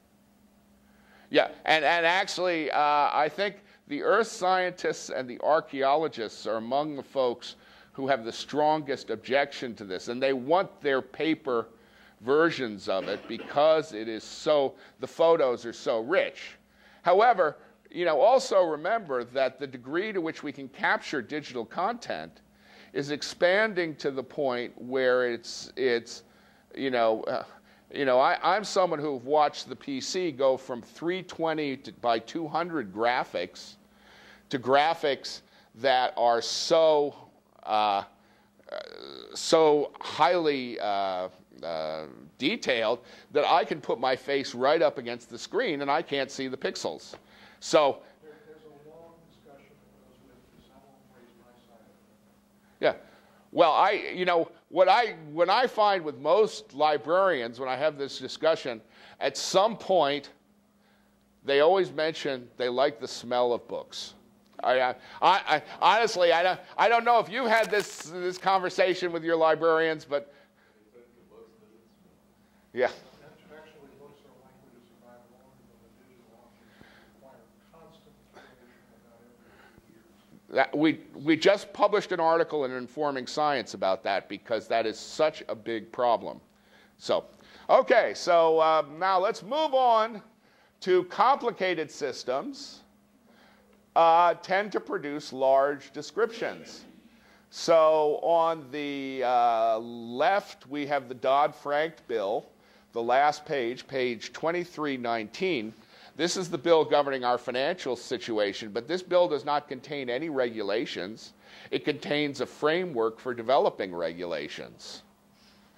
The stack in the middle is an example of a stack of the current or relatively current number of pages of regulation that have thus far been generated by Obamacare. If you want a quick eyeball of how complicated something is, then, look at how long it takes to describe it. That color-coded thing is a description designed for purchasers of SAP to help them choose what version. Jeepers. My favorite is TurboTax. I have always done my own taxes, but since 1986, I've used a program called TurboTax. Now, there is no way in the world that I could do my taxes without TurboTax, because it has correctly accumulated literally hundreds of items with depreciation, and it does all these calculations, and it deals with unusual rules that vary according to income and so forth, because the tax code in the US is about 6 million pages long. And TurboTax, the rule base of TurboTax, does a pretty good job of capturing that. Now, do I find that very complicated? Well, I find it painful, but it's really not complicated because they've got a program that leads me through step by step. Basically, you could train most primates, with the possible exception of gibbons, who are very dim-witted, to do my taxes if you give them the source information, because TurboTax asks for every piece of information. Now, does the US government want me to come up with different ways of doing my taxes in order to minimize them, and or would they like me to come up with the answer that they intended? Is the US government working on my side here, or are they working to make sure that everybody with the same tax situation comes up with the same answer? Same answer is what I would say, which means that there's really no question of what the goal is here, but we're dealing with a very complicated system for task performance. And if you look at me, my knowledge of the task is not very large, but if you look at me combined with the information embedded in TurboTax, I now have a very effective pool of information for doing this particular task. So this basically, getting back to the math example, I was going to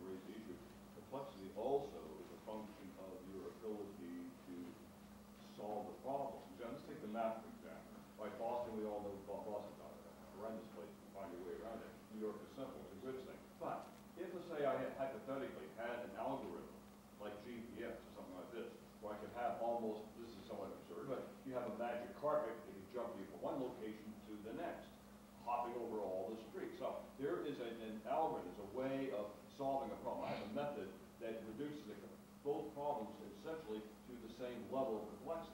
No, you have found a method that reduces your difficulty by expanding your problem space to include a artifact that supports a very high level of complication. Now, if that magic algorithm were done with 3 lines of code, I'd agree with you. But if somewhere that knowledge has to reside, and so you are basically expanding your problem space to include information technology. And by the way, that is the fundamental theme of my presentation on Friday, which is that you can almost always reduce difficulty by taking the unfamiliar, using IT to expand complicatedness. So that one of the things that information technology tends to do is it tends to create more complicated problem spaces, because when you're solving a problem like that, you can't just look at what your head is. You have to look at the symbolic representation of the tool, and you have to measure the overall complicatedness of that system. So on your measure of complexity, trying to see if we understood this, you would measure complexity by source lines of code, perhaps in a common language, and you would have something where you would have to ask, are the algorithms fundamentally different? Well, yes, but I would argue that there's no, it only makes sense to determine complicatedness for a particular strategy. So if you have a bad strategy, you can determine how complicated it is. Now, I agree with that. That means that you could count the source lines of code in the algorithm you're using to solve a problem. But if someone comes up with a much more elegant algorithm that shortens the code, then that's a less complex solution. That's right, and that is the type of thing that leads to Nobel Prizes and computer science prizes, because some of the best algorithms, and when the C programming language book came out in the early 1970s, one of the things that was amazing about that book was that in one line of code, the authors would do some sort of search that would take the rest of us 10 or 20 lines of code to do. So as soon as we start employing that strategy, then we've reduced complication, which is good, but for the most part, it doesn't work with information technologies. I can find no evidence that SAP has become less complicated over time as it evolves, and that is one of the challenges. And once again, I'll be talking about this on Friday. There was another question here? Yeah. Just on a trivial part of it, I'm not sure that less lines of code means less complicated. And I'll tell you why I make my statement. I've taught lots of programming courses, and the students who really aren't that sharp have a very long program, and they didn't get how to do it in the 3 or 4 lines. So really, the 3 or 4 lines was... That's why I say it depends on the strategy. So, and there are very good reasons for not taking the minimalist approach. One of the big problems we had in the 1960s was a lot of the code that was written in the 1950s was written by geniuses who knew things about binary numbers that nobody else knew, and so they would do all sorts of activities that nobody could understand, so the code was not maintainable. So it's... That comes from changing your objective. Your objective is maintainability or evolvability or clarity. Then you get then that was very complex, even though it was very short. But and all this end of processing the function point can be before. Use function point to measure the complexity. Yeah, and by the way, there are lots of different measures for complicatedness. There's cyclomatic complexity, which measures the total number of branches in the code. There is lines of code. There's Kolmogorov complexity, which is the theoretical minimum size of an algorithm. The problem is you never know you've gotten it. And so all of these things refer to complicatedness, but what is true about all of these things is that they all are intended to achieve a specific goal. If you have a specific strategy, it's going to tend to achieve a specific goal. Yeah. Okay? So let's move on to the next slide, because here we're going to deal with the third type of complexity, which is what I usually refer to as complexity. I refer to what we experience as unfamiliarity. I refer to the size of the symbol system, however you choose to define it. And the most appropriate way to define it may depend upon what you're looking for. Are you looking for reducing the number of errors? Are you looking for the least amount of time to build the code? Are you looking, all of these are different possibilities. But the third dimension, which I call complexity, deals with the fitness landscape. And, and the fitness landscape essentially deals with the degree to which the different attributes of fitness interact. So to use a simple example, consider how an SAT test is scored. When you score an SAT test, is getting question 12 right always better than getting question 12 wrong? This isn't a trick question, by the way. Yes. Yeah, there's a right answer to question 12, and you'll always benefit from getting the right answer. So, more interesting is getting answer 12 wrong, better or worse than not answering question 12? Well, and that depends on the scoring mechanism, but that's an interesting question, but it deals with the fact that the SAT test is decomposable, meaning that if you have a 60-question test, each one of the 60 questions makes its own contribution to fitness.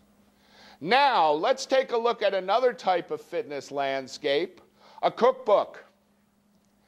If we want to think about it in an abstract way, a cookbook is a mapping between ingredients and preparation techniques and how good the resulting dish tastes. So we'll call that fitness. So the question I would ask is garlic a good ingredient? It depends. Why does it depend? Right. And in fact, there is a restaurant in San Francisco called the Stinking Rose where every single dish has garlic. I've got a suggestion. They didn't tell me that, but they might have hidden that. But the thing is, what I would suggest is enjoy the appetizers and entrees, but avoid the desserts. Hey, I just got back from Porto, and as I think I may have mentioned, it has totally incapacitated me. And I keep thinking back to that basil ice cream that I ate, which they were so proud of. And that was a very unsettling experience. So at any rate, the point is that when you're dealing with rugged fitness landscapes, it is always the combination of attributes that determines fitness, not the individual attributes themselves. Now, you may have a few attributes that actually determine fitness, but for the most part, it's the combinations. So let's think about what the implications of this are. For one thing, there are some very clear implications about the nature of our solution space. You want to go on to the next slide? Oh, here's what I mean. In a decomposable landscape, variable x3 has a certain range of contribution to fitness. It never changes. In a rugged landscape, a small change to x1 might exert a big change on total fitness in one context and no impact in another context. For example, what happens when you leave baking powder out of a cake recipe? What do you get? There must be some cooks here. Construction material, yes. If you were to add the same amount of baking powder to a vindaloo curry, how significant impact would it have? Minimal unless you let it sit for a long time. Well, that might be. This is way too detailed for my point is that a vindaloo disguises the taste of almost any ingredient, so you can pretty much put stuff into a vindaloo recipe, unless you use huge volumes of it, you're not going to change it. And so the point is that the impact of fitness on different things depends upon the context. Now that leads to an interesting landscape, and mathematically this has been proven by Stuart Kaufman, the evolutionary biologist. If you want to page down. Oh, I guess I didn't show that diagram. All right, let me go back up one. I guess I showed that diagram in the other presentation. Essentially, when you have ruggedness, the more rugged landscapes you have, the more local fitness peaks you tend to have, and the sharper the drop-offs of a typical fitness peak can be. So this is something that I have seen, how many of you have been to Bryce Canyon in Utah? Bryce Canyon is known for its hoodoos, which are these giant upright things. So whenever I want to talk about a rugged landscape, I talk about Bryce Canyon, because not only does it have a lot of peaks, but it also has sharp drop-offs. And mathematically, you can show that this is going to happen when you map attributes to fitness. And there are also some other rather interesting things that I won't go into here. But if you actually use the techniques that we use in business research for rugged landscapes, such as multiple regression, what will happen is you'll always get statistical significance that has virtually nothing to do with the landscape. But every time you look at a different landscape, you'll find different statistical significances, so your research won't tend to replicate. Oddly enough, that describes most business research. We always seem to get statistical significances, but our research almost never replicates. When it does, it's usually because we're studying something so obvious that there's no universe in which it might not be true. So, rugged landscapes are something you need to be very aware of. And also, rugged landscapes tend to have power laws and fitness distribution, which means some of the very fittest peaks are way fitter than the less fit peaks. So if you were to look at the distribution of wealth in my Harvard Business School class, not everyone's a billionaire, thank God, but we do have a couple of them, and we don't need normal distributions to tell us that. It looks weird. Interestingly, there was an article written a couple of years ago which looked at the distribution of research citations of management articles published in the top management journal, Academy of Management Journal. And it was published by it was written by one of the leaders in this area. And she never once asked the question, do the attributes that lead to fitness in writing, does it make sense to do that type of quantitative analysis on those attributes?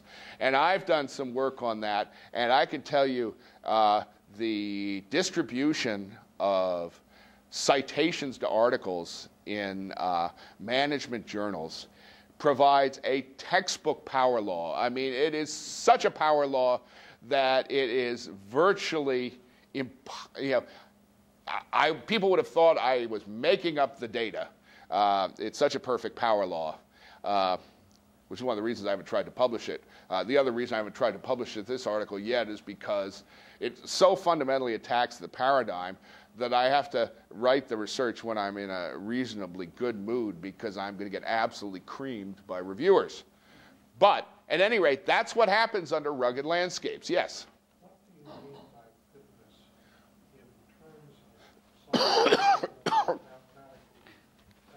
Well, in mathematical terms, fitness has to be defined absent the task or perceptions of the task, which we often cannot do, so we use estimates of fitness. So, for example, number of citations is an estimate of fitness for journal articles in my field.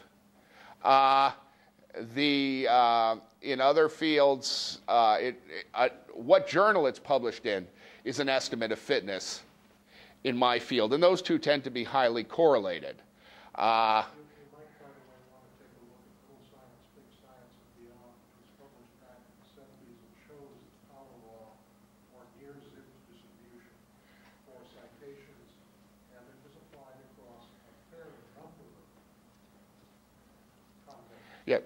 The way the researchers got rid of that problem was that they first threw out some outliers, and then they took the square root of the number of citations because there was someone who thought that that might be a good idea, though there was no rational argument for doing so. These are the top researchers in our field, and the problem is this is a paradigm shifting problem that our research. But I don't want to get off on this, though it is a subject dear to my heart. One more thing about that reveals still another dimension, and that is whether the landscape itself changes over time. And that's another aspect. Temporally, but sort of stochastically. That's another aspect of ruggedness, because what I really mean by fitness is the biological definition, which is the tendency of all or part of a strategy to replicate. So that basically the idea is if you get a lot of citations, people will imitate you, and as a consequence, you're going to see more articles whose DNA is similar to your DNA. And the problem is it's unknowable. But nevertheless, it is something that's independent of the fitness. It's independent of the task performer, sort of. An analogy that I use in the presentation on Friday is that of the elephant, the rider, and the terrain. The elephant represents unfamiliarity and emotions. The rider represents our symbolic knowledge of the problem, and the terrain represents the real world that we're dealing with. The thing is, you've got a lot of behaviors going on. For example, elephants like to follow other elephants, and if you get a lot of elephants walking over the terrain, it changes. Terrains sometimes change without the help of elephants. The rider generally directs the elephant, but if the elephant really wants to go somewhere, there is no competition between elephant and rider. The elephant will get its way. And so this is actually an analogy from Jonathan Haidt's The Happiness Hypothesis, which I first saw in Heath and Heath's Switch. And I think it's a good way of thinking about it because you can't look at the three forms of complexity independently. But what you can say is that over time the elephant will learn to accept direction from the rider, which means moving to symbolic. And again, just to take your example of citations, I'll shut up for a minute. Journal reputation can change for extrinsic reasons. Yep. And what was very fit last week may all of a sudden find it. Yeah. And what I'm counting on is that my journal, which is very unfit on a particular day as far as the world is concerned, will someday suddenly experience that turbulence and become a very fit journal. Part of the strategy is to publish articles that will replicate themselves against the grain or will anticipate changes in the landscape. Yeah. You're assuming, I think, that different communities would have the same fitness measure. And I think you might want to worry about multicultural. No, I'm not making that assumption at all because community is part of the attribute that determines fitness. So if you're in one community, You're in a different part of the landscape from another community, and you can't just move over there arbitrarily. But that becomes a question of how can you get all of the relevant variables, and of course you can't. Right. But let's return to the subject of discussion cases, because I got 5 minutes. So how does this map to cases? Well, I've argued if you've got if you've got something you want to teach people that is not very rugged, not very complicated, not very unfamiliar, a lecture is a good way of doing it. If, on the other hand, it's pretty complicated, maybe a lecture and exercise cases. If it's unfamiliar and complicated, but not very rugged, walk-through cases. It's how we familiarize people with things. If it's unfamiliar and not very complicated, this is a simple example that we put in a textbook. Now, as soon as you move to ruggedness, the existence of multiple peaks is assured, and here is the area where discussion cases come in, because they have different possible solutions. And if you do not have all the assumptions necessary for a discussion case, then you have to fill in the blanks, and very often I will give my students full marks for entirely different arguments and conclusions about the problem because they made some different assumptions. And, in a discussion case, in 30 pages, you simply cannot cover all the material that you need to cover. Okay, next slide. I think we might be at the end of a section. Okay. Well, I've been told we're out of time for this next section. So what we'll do is we'll take maybe another 15-minute break. I think we've got a bunch of stuff. I have managed to go without the footrest, but I did have to remove the jacket. And if we were to have another session, I would remove more clothing that is appropriate for a mixed audience. So I think this will be the last session, which will last about an hour till 5 o'clock. Now, what I'm going to do is, for many of you, you're going to be getting a copy of a book, Informing with the Case Method, that covers a lot of details on the various procedures involved with writing case studies. And so what my thought is that rather than go through what are essentially a lot of mechanical details, I'm not describing complex decision-making here. I'm describing things like, what do you want to bring with you to the first visit? What are issues you need to think about when you're scheduling a case, and that sort of thing. What I may do is gloss over those particular issues so that I can return, solve a little bit of time at the end to talk about the broader impact of case studies, and particularly the multidisciplinary aspects of case studies. Because when you think about case studies and discussion cases, it really does not make sense to separate them by discipline. And this was something that it was always, there was always a source of contention between me and my classmates, or many of my classmates at HBS, because my classmates argued, okay, it's a finance case, so the most important issue is always finance. It's a marketing case, so the most important issue is always marketing. And what my attitude is, it's a case. I'll damn well decide what the most important issue is on my own. I will not be limited by the discipline. All I can say is that by the time I graduated from HBS, I was a Baker Scholar, the top 5% of the class, and they were not. Because as soon as you start limiting yourself to a particular discipline, you start to imagine that financial decisions can be made independent of personnel decisions and marketing decisions and information decisions. And in any real-world organization, that is extremely unlikely to be valid.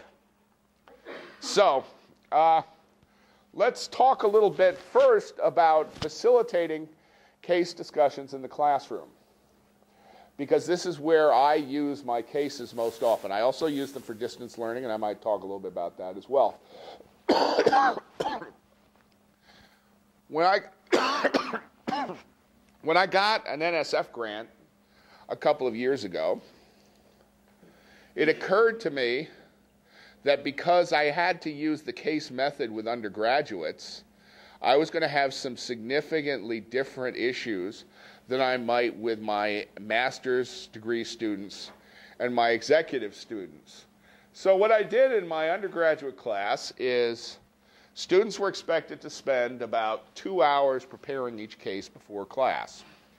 And a lot of them did. Some of them probably didn't.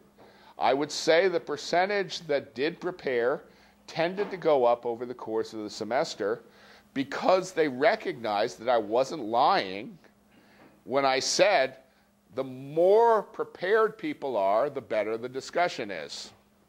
And ultimately, the best case discussions depend upon the preparation of the students involved.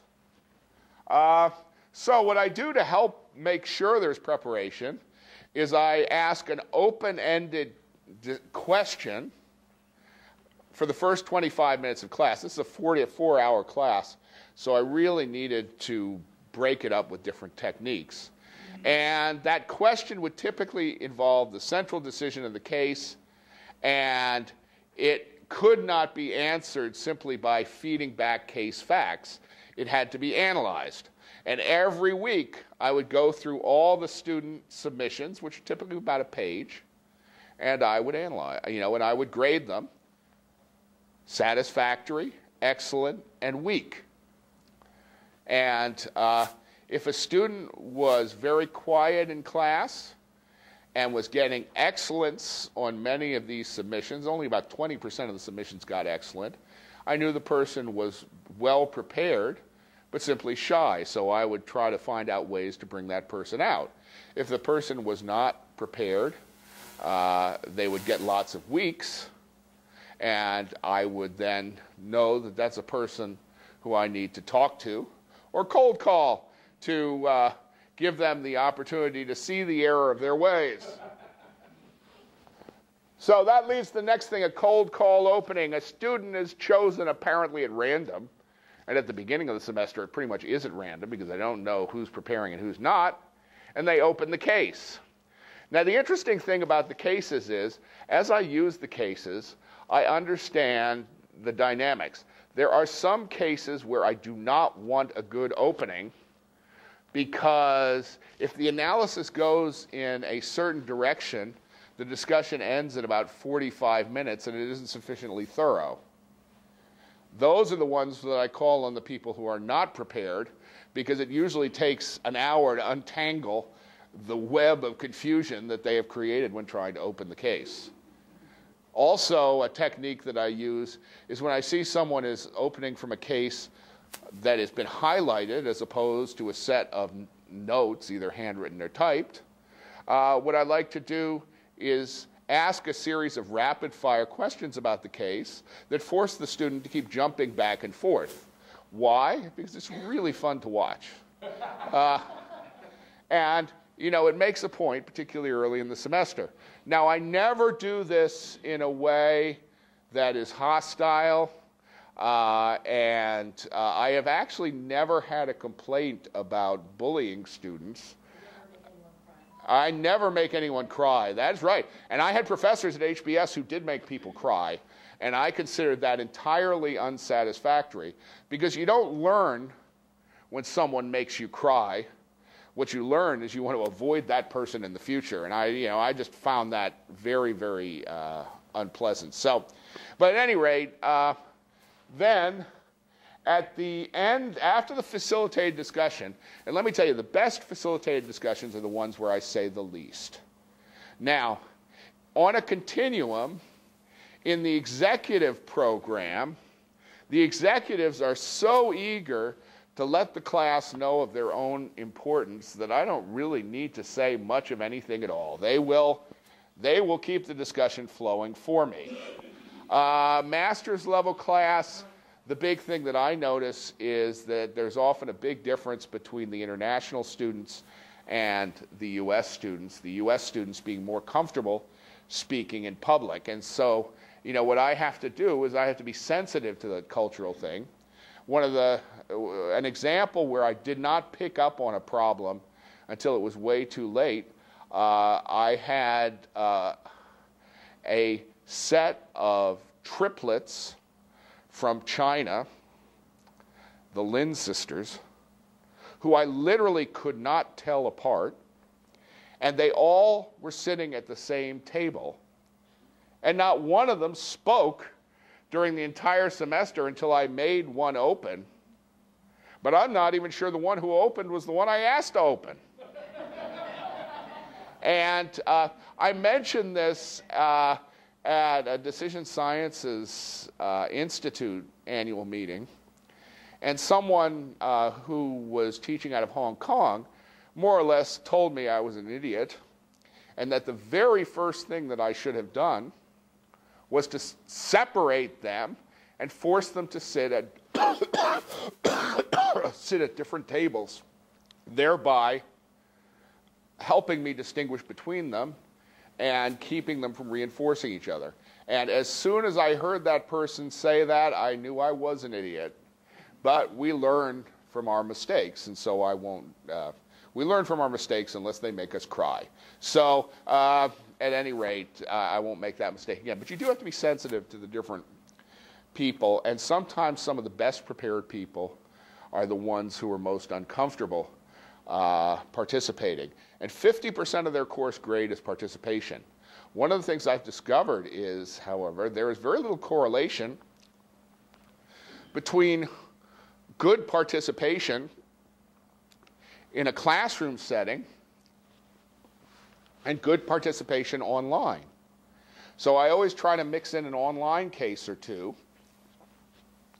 because online case discussions, I use a synchronous tool, Illuminate, and sometimes I'll run a discussion group in parallel, has a very uninhibiting effect on some students. And so I can get a different perception of participation. Everything's a matter of fit. I did have one student who actually told me that I did not go to Harvard, and she actually debated me on that subject for 10 minutes. And I wasn't exactly sure how to respond to that, but I wasn't about to go home and get my diploma, because she would have argued it was a forgery. But in general, you know, there isn't much you can do. So at the end, I always ask them to reflect on two questions. What are the three most important things you learned from the case, and how did the discussion change your view of the case? And I think that's very important, because if the discussion never changes the student's view, then we didn't need a discussion. But it almost always does. And anyone who has done the case method will tell you that the discussion is so important because it really opens people's eyes.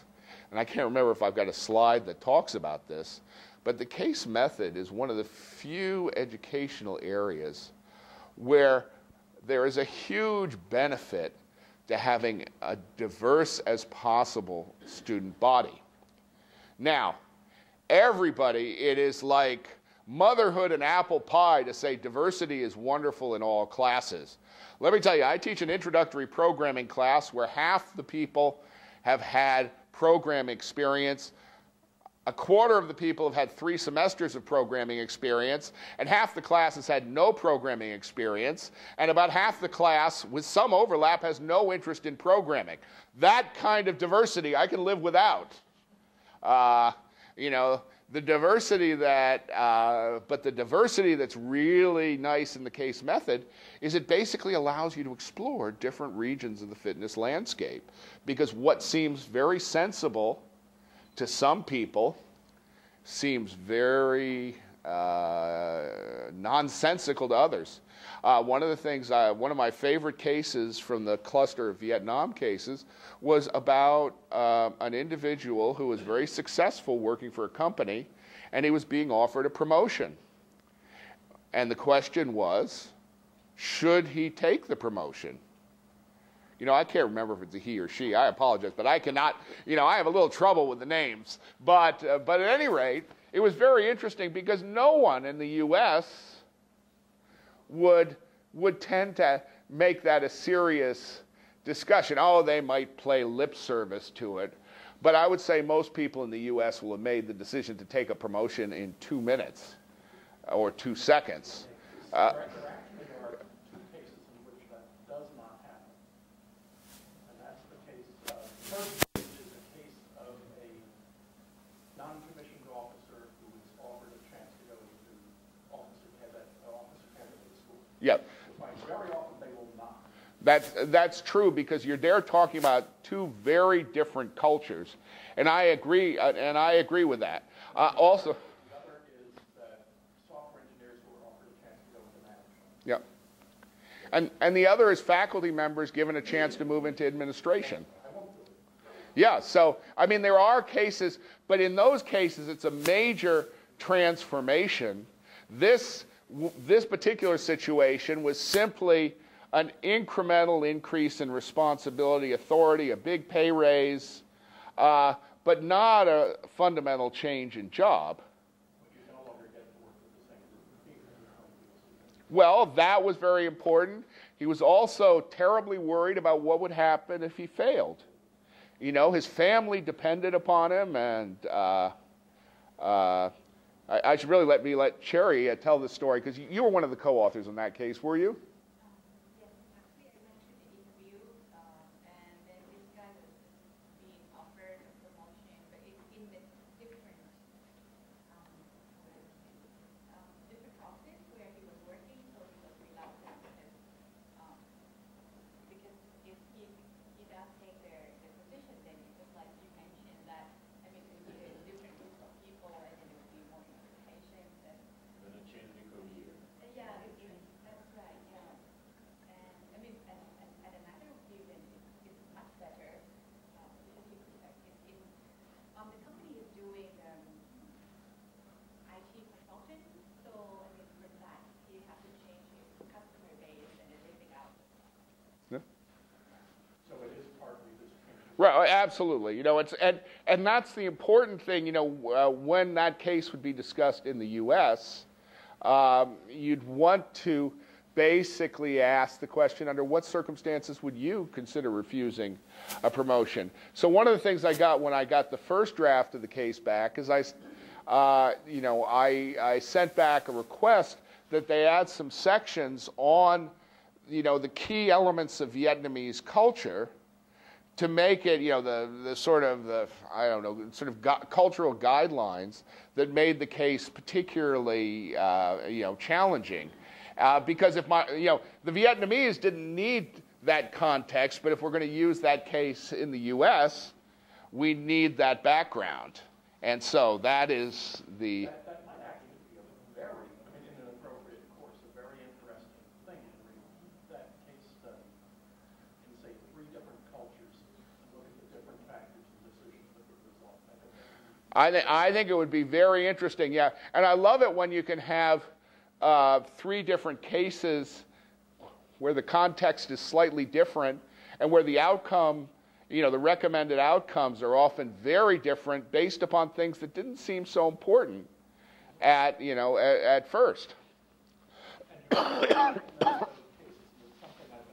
thinking about case studies have to frame your recommendation as saying the individual should be asked the following question, and if this answer, then do this, and if that answer, then do that.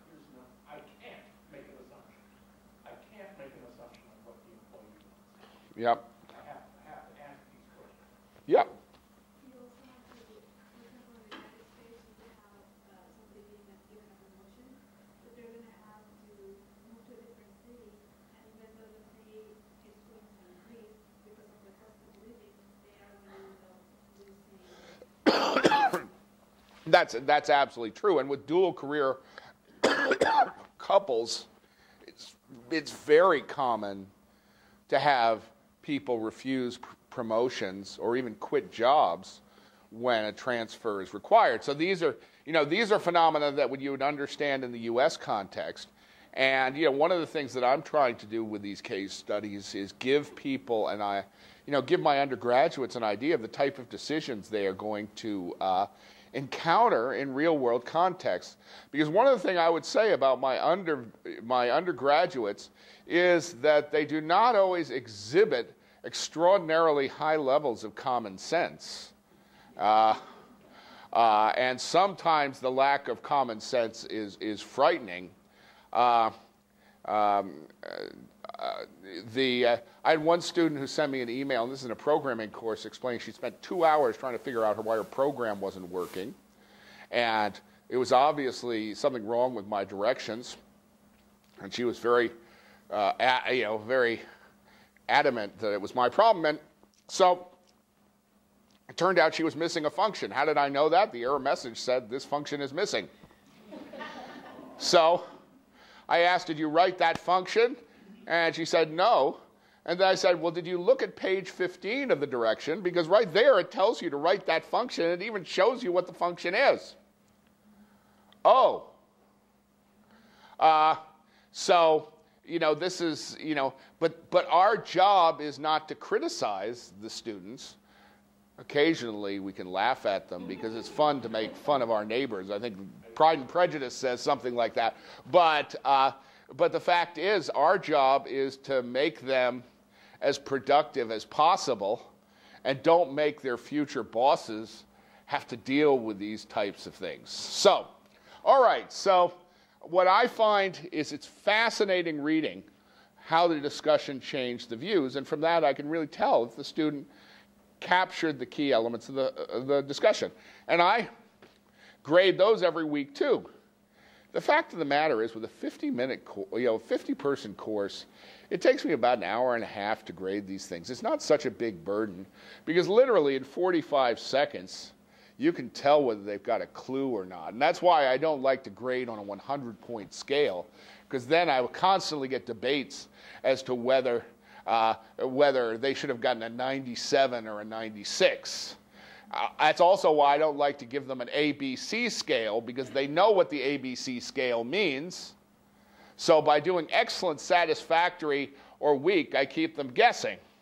Now, you might think the students hate this, but one of the things I do at the beginning of the course is we do a case about the course, and one of the questions, I let the students design their own course. In a sense, they can choose the weights given to the case discussion versus projects within a large range. They can, one of the questions I ask is, would you like me to be very formalized in my grading with a rubric, or would you rather I be flexible? And so we have a discussion of that case, and one of the things that astonishes students is how many different attitudes they have about this. And what I have found, this really preps the students very nicely for the rest of the discussion. And I have never had the students go less than 80% for flexible grading. Do you have any suggestions or experience about extending beyond the classroom and educating communities about technical topics that are controversial? Well, in a certain sense, and I'll talk about this at the end, assuming I have time. Oh, sorry. The question is, do I have any evidence or examples about using case studies as a way of helping the community learn about technologies? And, one of the most interesting things that I do, and I'll talk about this at the end when I talk about broader impacts, is that when I go in and write a case study, or when the other faculty member on this project go in and write a case study, it doesn't cost the company anything. And they get free consulting in the sense that we give them an outsider's look at their company. And because they have been so nice as to share everything with us, anytime they ask a question for, involving our opinion, we are more than happy to give them that opinion. Now, some might argue that that is not rigorous research. However, I have yet to be able to convince my administration that case studies are research in the first place. So as a consequence, for me, it is a great, I feel completely comfortable providing advice. What we are doing in that process is we're forging links with the community that endure. I still speak with many of the people who I wrote case studies on back in 1994. The first round I did it at FAU. I think, Carol, you were probably still there then. Yeah, I mean, it was great. I mean, and yeah, actually, one of them had me write letters of recommendations. He's turned into a great consultant. Another one he still calls me all the time. That was an interesting case. And yeah, I mean, it was very, very interesting as an experience. So basically, by going out in the case writing process, what we are doing is getting faculty to interact with the community. However, we're listening to the community before we're telling them our sage advice. And with the type of decisions they're dealing with, you're really a lot better off listening before you tell them something. Because as an academic culture, you're from a different culture from most of these people who you're writing cases on.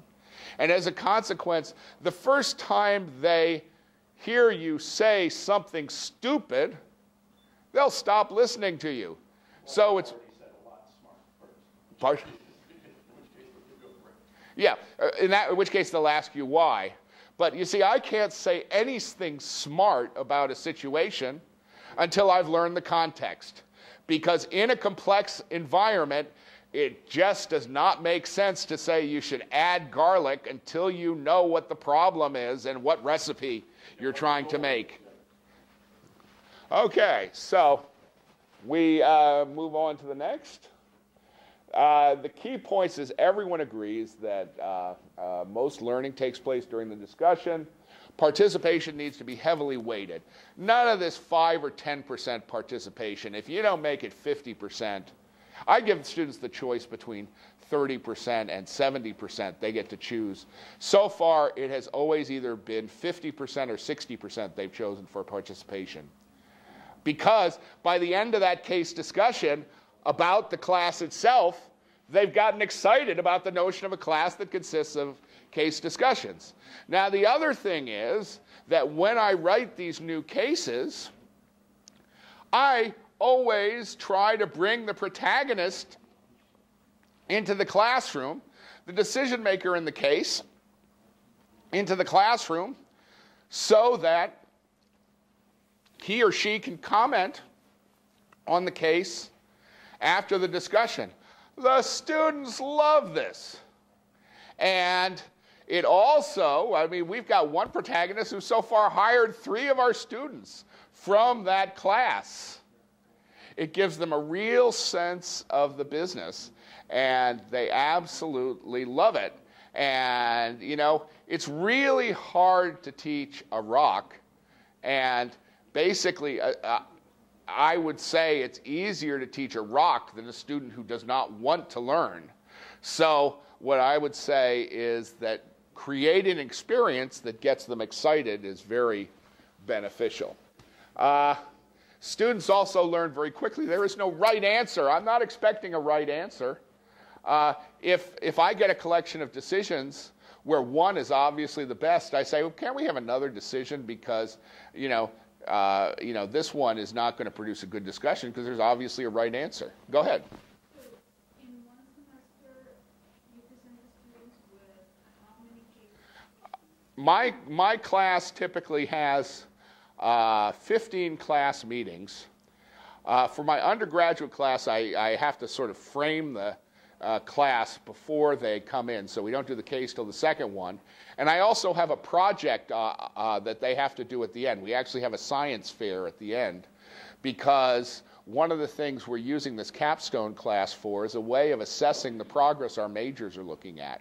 So every student has to do an individual project, and they can be programming projects, database projects, and so forth. And some would write white papers, technology documents, and so forth. And they have a science fair where they present to each other. So to answer your question more simply, we would typically do 11 cases in a semester. Now, the first semester we did this, all the cases were new. So we had protagonists sitting in on 10 of the 11 discussions. More typically, we get the protagonists in on about half the discussions. And I rather like that because what it does is it makes it a little special.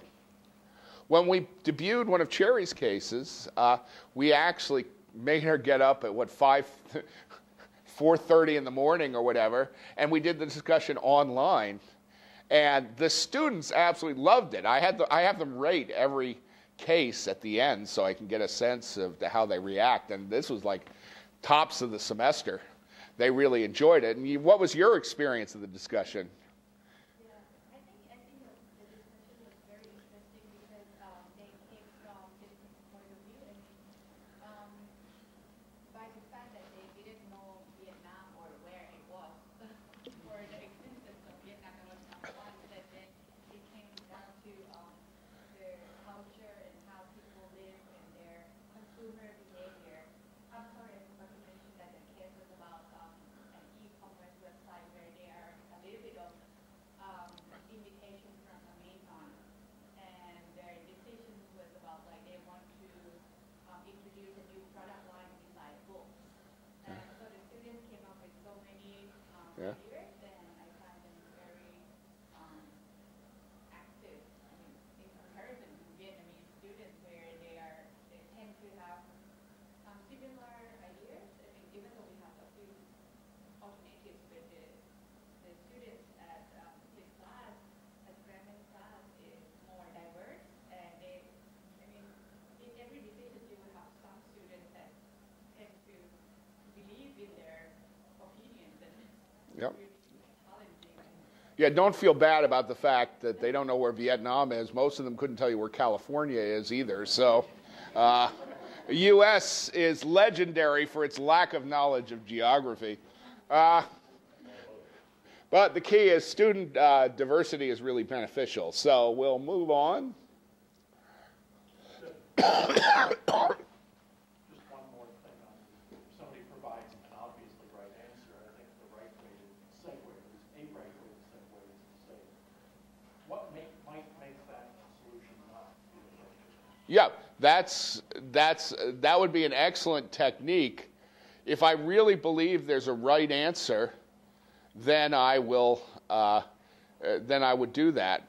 What more often is the case is someone comes up with a really good answer, and then what I will do is probe until someone comes up with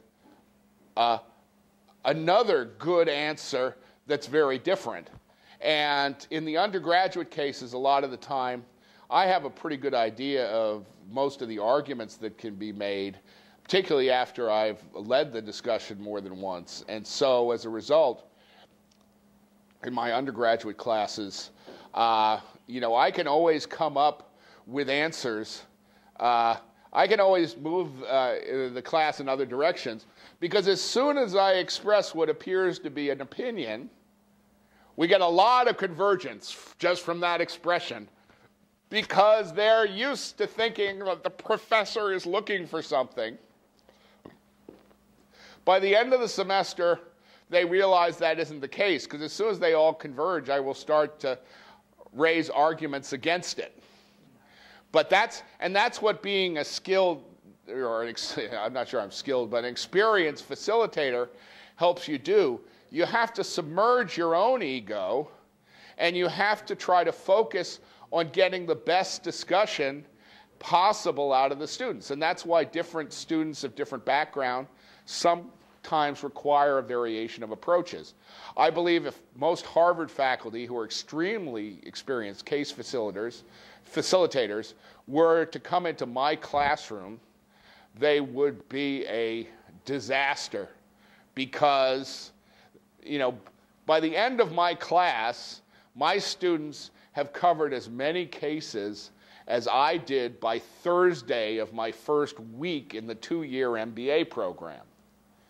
which consisted of 900 case studies and practically nothing else. So, you know, the HBS MBA, when I did it, was basically entirely case discussions. And so faculty who are used to teaching people using the case method expect certain etiquette. They expect certain preparation. Oh, Harvard is always claiming how diverse it is, but on the other hand, everybody at a place like Harvard is in the 99th percentile. They should try teaching a class which ranges from the 40th percentile to the 99th percentile, like my classes. I'll tell you, there's nowhere where you get greater diversity than a state university in the U.S. Yeah. And, you know, that's a very challenging thing to do, but you basically have to build your strategy around the group of people you have. And, you know, one of the things that I've discovered is recently I've had a ton of interest from different countries, mainly developing countries, in my coming and giving case workshops. You know, first it was Vietnam, now South Africa. I got an invitation from Pakistan, but Claire suggested I decline. Right after I got the invitation, one of their imams put out one of those fatwas on Americans.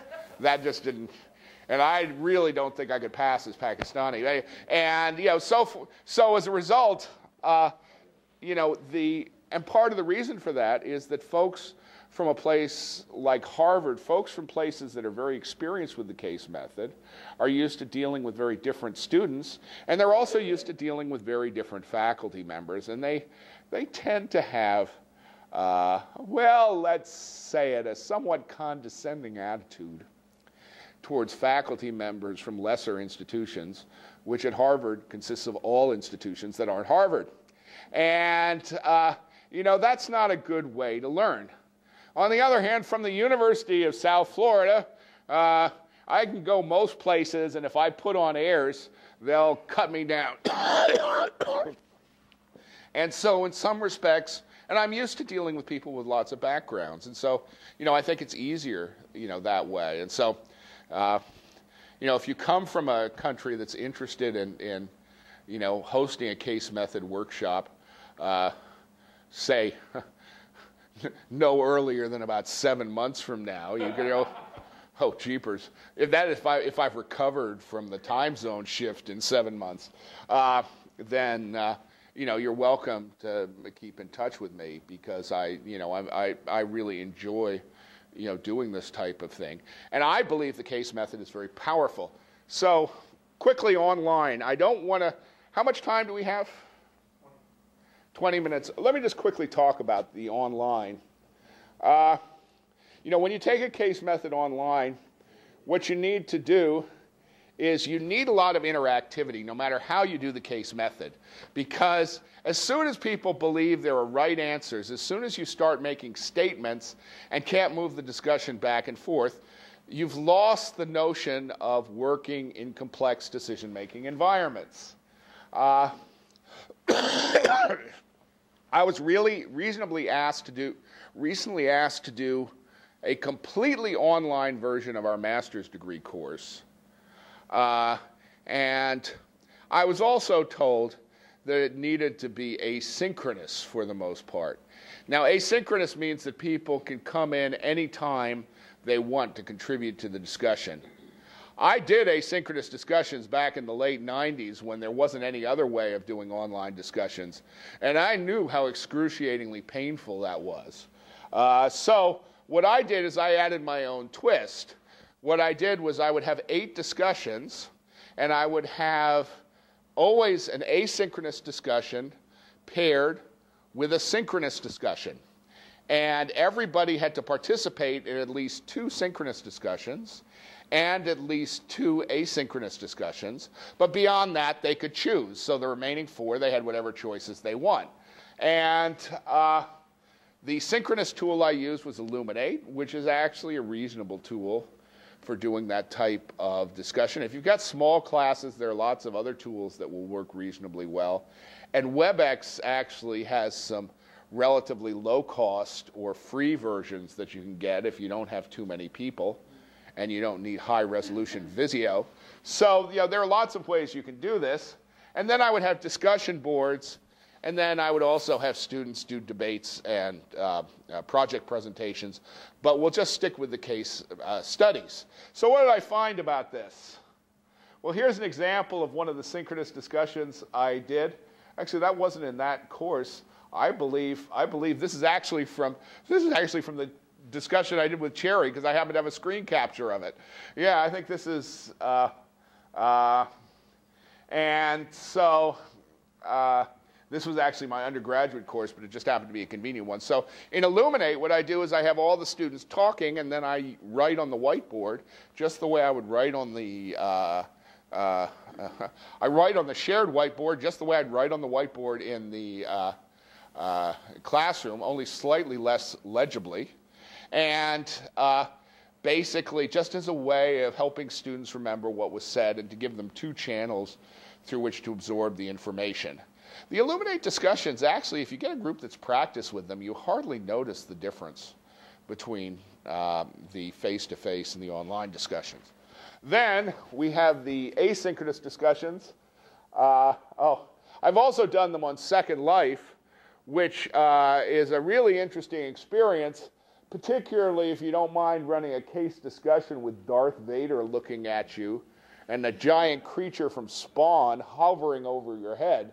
I like to keep a relaxed class, so people were choosing their own avatars. Second Life is kind of the Wild West. The first time I did training on Second Life, I was surrounded by 8 chickens, each of whom had a stick of dynamite in its butt, which subsequently exploded. Welcome to Second Life. So at any rate, but they have audio chat, and it works. And some students really like it. There's been some research done that working in a virtual environment actually makes people participate differently than working in a regular discussion board or a synchronous chat area. Okay, we'll move on. Here are the typical discussions. I blurred out the students' names so we don't have to have lawsuits. But typical discussion case is about 100 to 150 posts, about 30 to 50 single-space pages. Oh my God, the grading of these is excruciating because I have to grade each post. Now, Blackboard had a nice feature that allowed me to assign stars to the post, so I could actually grade the posts as I read them, and then at the end of the class, I could collect each student's posts and see how many multiple star posts they had. Essentially 1 star or no star didn't count much to me. 2 stars, 3 stars, 4 stars, and 5 stars, that's going to get the person an excellent for that discussion. Even if it's just 1 post, because that means they added something noteworthy. And the whole thing I want students to do is not to add, I agree with such and such, without an explanation. I want them to make a rational argument. It took me 2 to 3 hours to grade each discussion, which meant that for the most part, the online protocol that I used took me about 3 times longer than the face-to-face protocol, which is interesting because when I teach a programming course online, it actually takes me substantially less time than face-to-face. So whenever somebody asks the question, does online teaching take less or more time than face-to-face teaching? What is the answer? Yes. It depends. Yes. Yeah. I'll tell you, it's not. It takes more or less time. Yes. More. Well, it depends is the answer I was looking for. Did I frame it more or less time? Yes, well, I guess. But at any rate. No, I think the interesting question is, do you get a richer discussion online, at least sometimes? Yeah, so I actually did I published some research papers in that area. Generally, we got somewhat deeper discussions online for a much smaller number of cases. In a typical class at the graduate level, I might run 15 cases, whereas online, I would never go more than 8 because the time demands are so great. And the next time I teach the course, I'm not going to cut back on the cases, but I'm cut back on some other alternatives because it was taking the students way too much time. I was fortunate they did not absolutely crucify me in the evaluations, which they could have. But it was the first time I ran it, and I did not realize just how much time it took. Because once again, I have to be realistic, and just seeing what people were doing, I realized the challenge. Okay. Evaluating learning very quickly. Key slide. I'll move on past this. That's theory. Theories for wimps. Judgment is hard to measure. Let me tell you, that is true. We tried all sorts of different techniques. The thing that worked best was an instrument where we basically did a post-test and pre-test at the beginning of the class and the end of the class using mini cases, and then we had the quality of the student results assessed by someone who could not tell which one was first, because half the students got one case at the beginning and half got the other case, and then we swapped them at the end, and there was no identifying which was true, which was done which way. The National Science Foundation critical thinking assessment test did not work at all. It told us our students showed significant improvements on one dimension, reading graphs, which of course was something that we covered not at all in our class. So that was good. And then of course I also get the pre and post case reports, which gives me feedback as the instructor, though no one is necessarily going to be evaluating that. So if we move on, I think I'll show you the chart. Oh yeah, I think I'll show you. This is the pre-post test case. We evaluated the students' mini cases on 4 dimensions. 5 dimensions, I should say. 4 of them were significant, and the communication was, p less than 0.06. So it was really close to significant. It's the type of thing that makes you want to throw out an outlier, but I didn't choose to do that. So at any rate, so we saw improvements. Now, whether those are material improvements are hard to tell. When we asked the evaluators which case was done first, they got it right 72% of the time, which could be interpreted as we actually made our students dumber 28% of the time. But I prefer not to interpret it that way. I know from my own experience, sometimes you bond with a case and sometimes you don't. And if you bond with a case, you will do a much better job, even if you don't have a lot of formal instruction, than if you don't. And I think I think that's one of the issues. Also, there are all sorts of interfering business variables, like whether they got to go home after they handed in the test and stuff like that. So, let's move on to some other results. Here are the student evaluations. Our average in our department is pretty high for the university, about 4.2. This particular set of evaluations was very gratifying. Of course, the only one we ever look at is the overall assessment of the instructor. We don't care about this other stuff because we don't understand what it means. We got the comments were interesting. The positive comments really build me up, and then you look at the less positive comments. Wasted money on a class to learn nothing. Case studies which taught me nothing. Asked for help with project and he couldn't help. I taught myself everything. I learned from this class, why did I pay someone for education? Oh, good. Well, I mean, one way you could look at this, what's the one line that I really like in that I view very positively? I taught myself everything, right. Man, if we could get students out there who could teach themselves everything, we would be the champions of, so at any rate. So now we ask them to assess their learning gains. Next thing. And basically what we did is asked how much these things help them learn. And I was a little bit disappointed with the results because I was used to the evaluation scale. But then I discovered the computer scientists view anything greater than 3 as great. So this was good news. Notice the 2 things that are really highly rated here: having local companies as cases and protagonists sitting in as guests. The students really like that.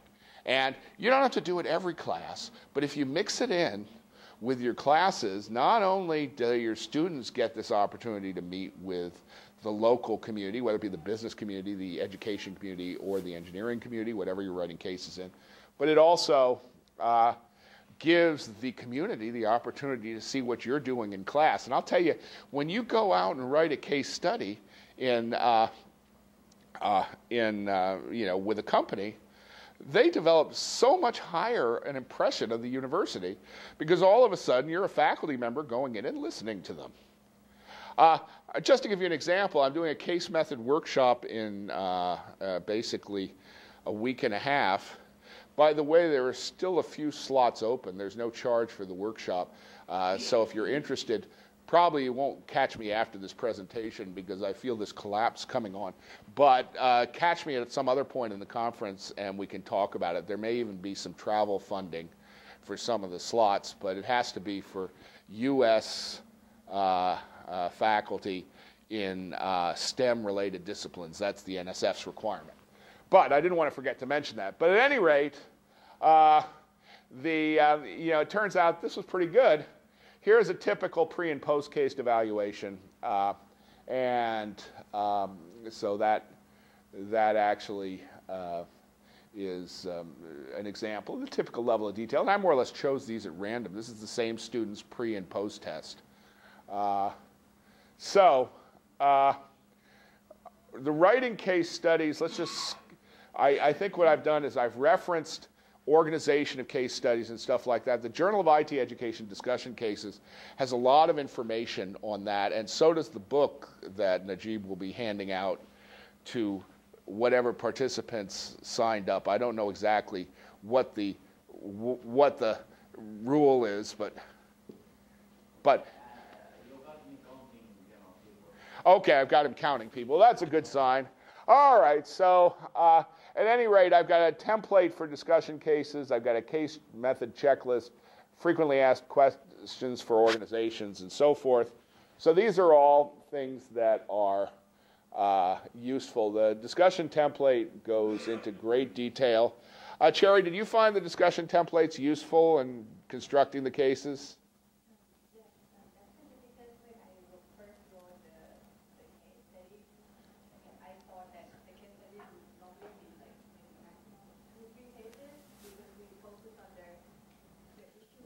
Right, direct issue. Yeah, so when I did a template and we actually used the comments to explain each section and what would be useful, for example, talk about the whole industry as a whole in the world, and then narrow it down to maybe in that local area or in the country, and so on. Yeah, if you know your case is only going to be used in a country like Vietnam, then you don't have to provide information on where Vietnam is located and what its economy is. In the U.S., it's probably a good idea to let them know where the U.S. is located because they probably couldn't locate it on a globe. But that's another issue. And so depending upon where you're going to use it, the level of detail that you have to provide in terms of context varies considerably. The templates are useful, and if you're interested in developing cases, do email me, and I'll show you a website at the end of the presentation. I always put all these presentations up on my personal website so you can all bring them down. And even if you get a copy of the book, if you want to share it with colleagues, you can download the electronic copy of the book for free from my website. It's published by the Informing Science Institute, which has a policy of open access. We can't give away hard copy for free, but we can give away electronic copy for free.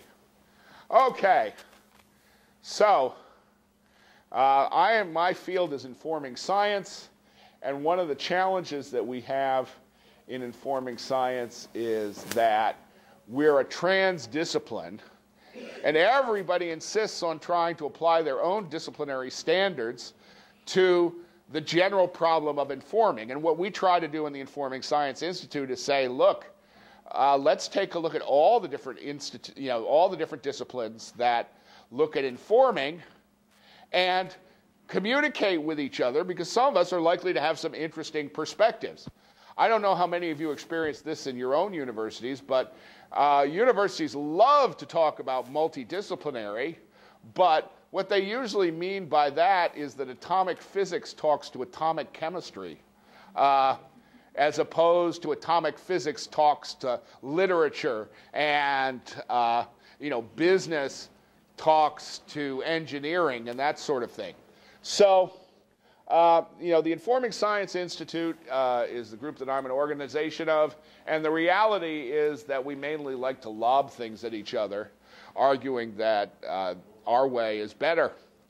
And that, by the way, is a reasonable way to get promotion, but it's not a reasonable way to solve complex problems, because one of the things about complex problems is as soon as you start slicing off things from consideration, as soon as you start making assumptions about attributes, what happens is you create things that are very, very vulnerable.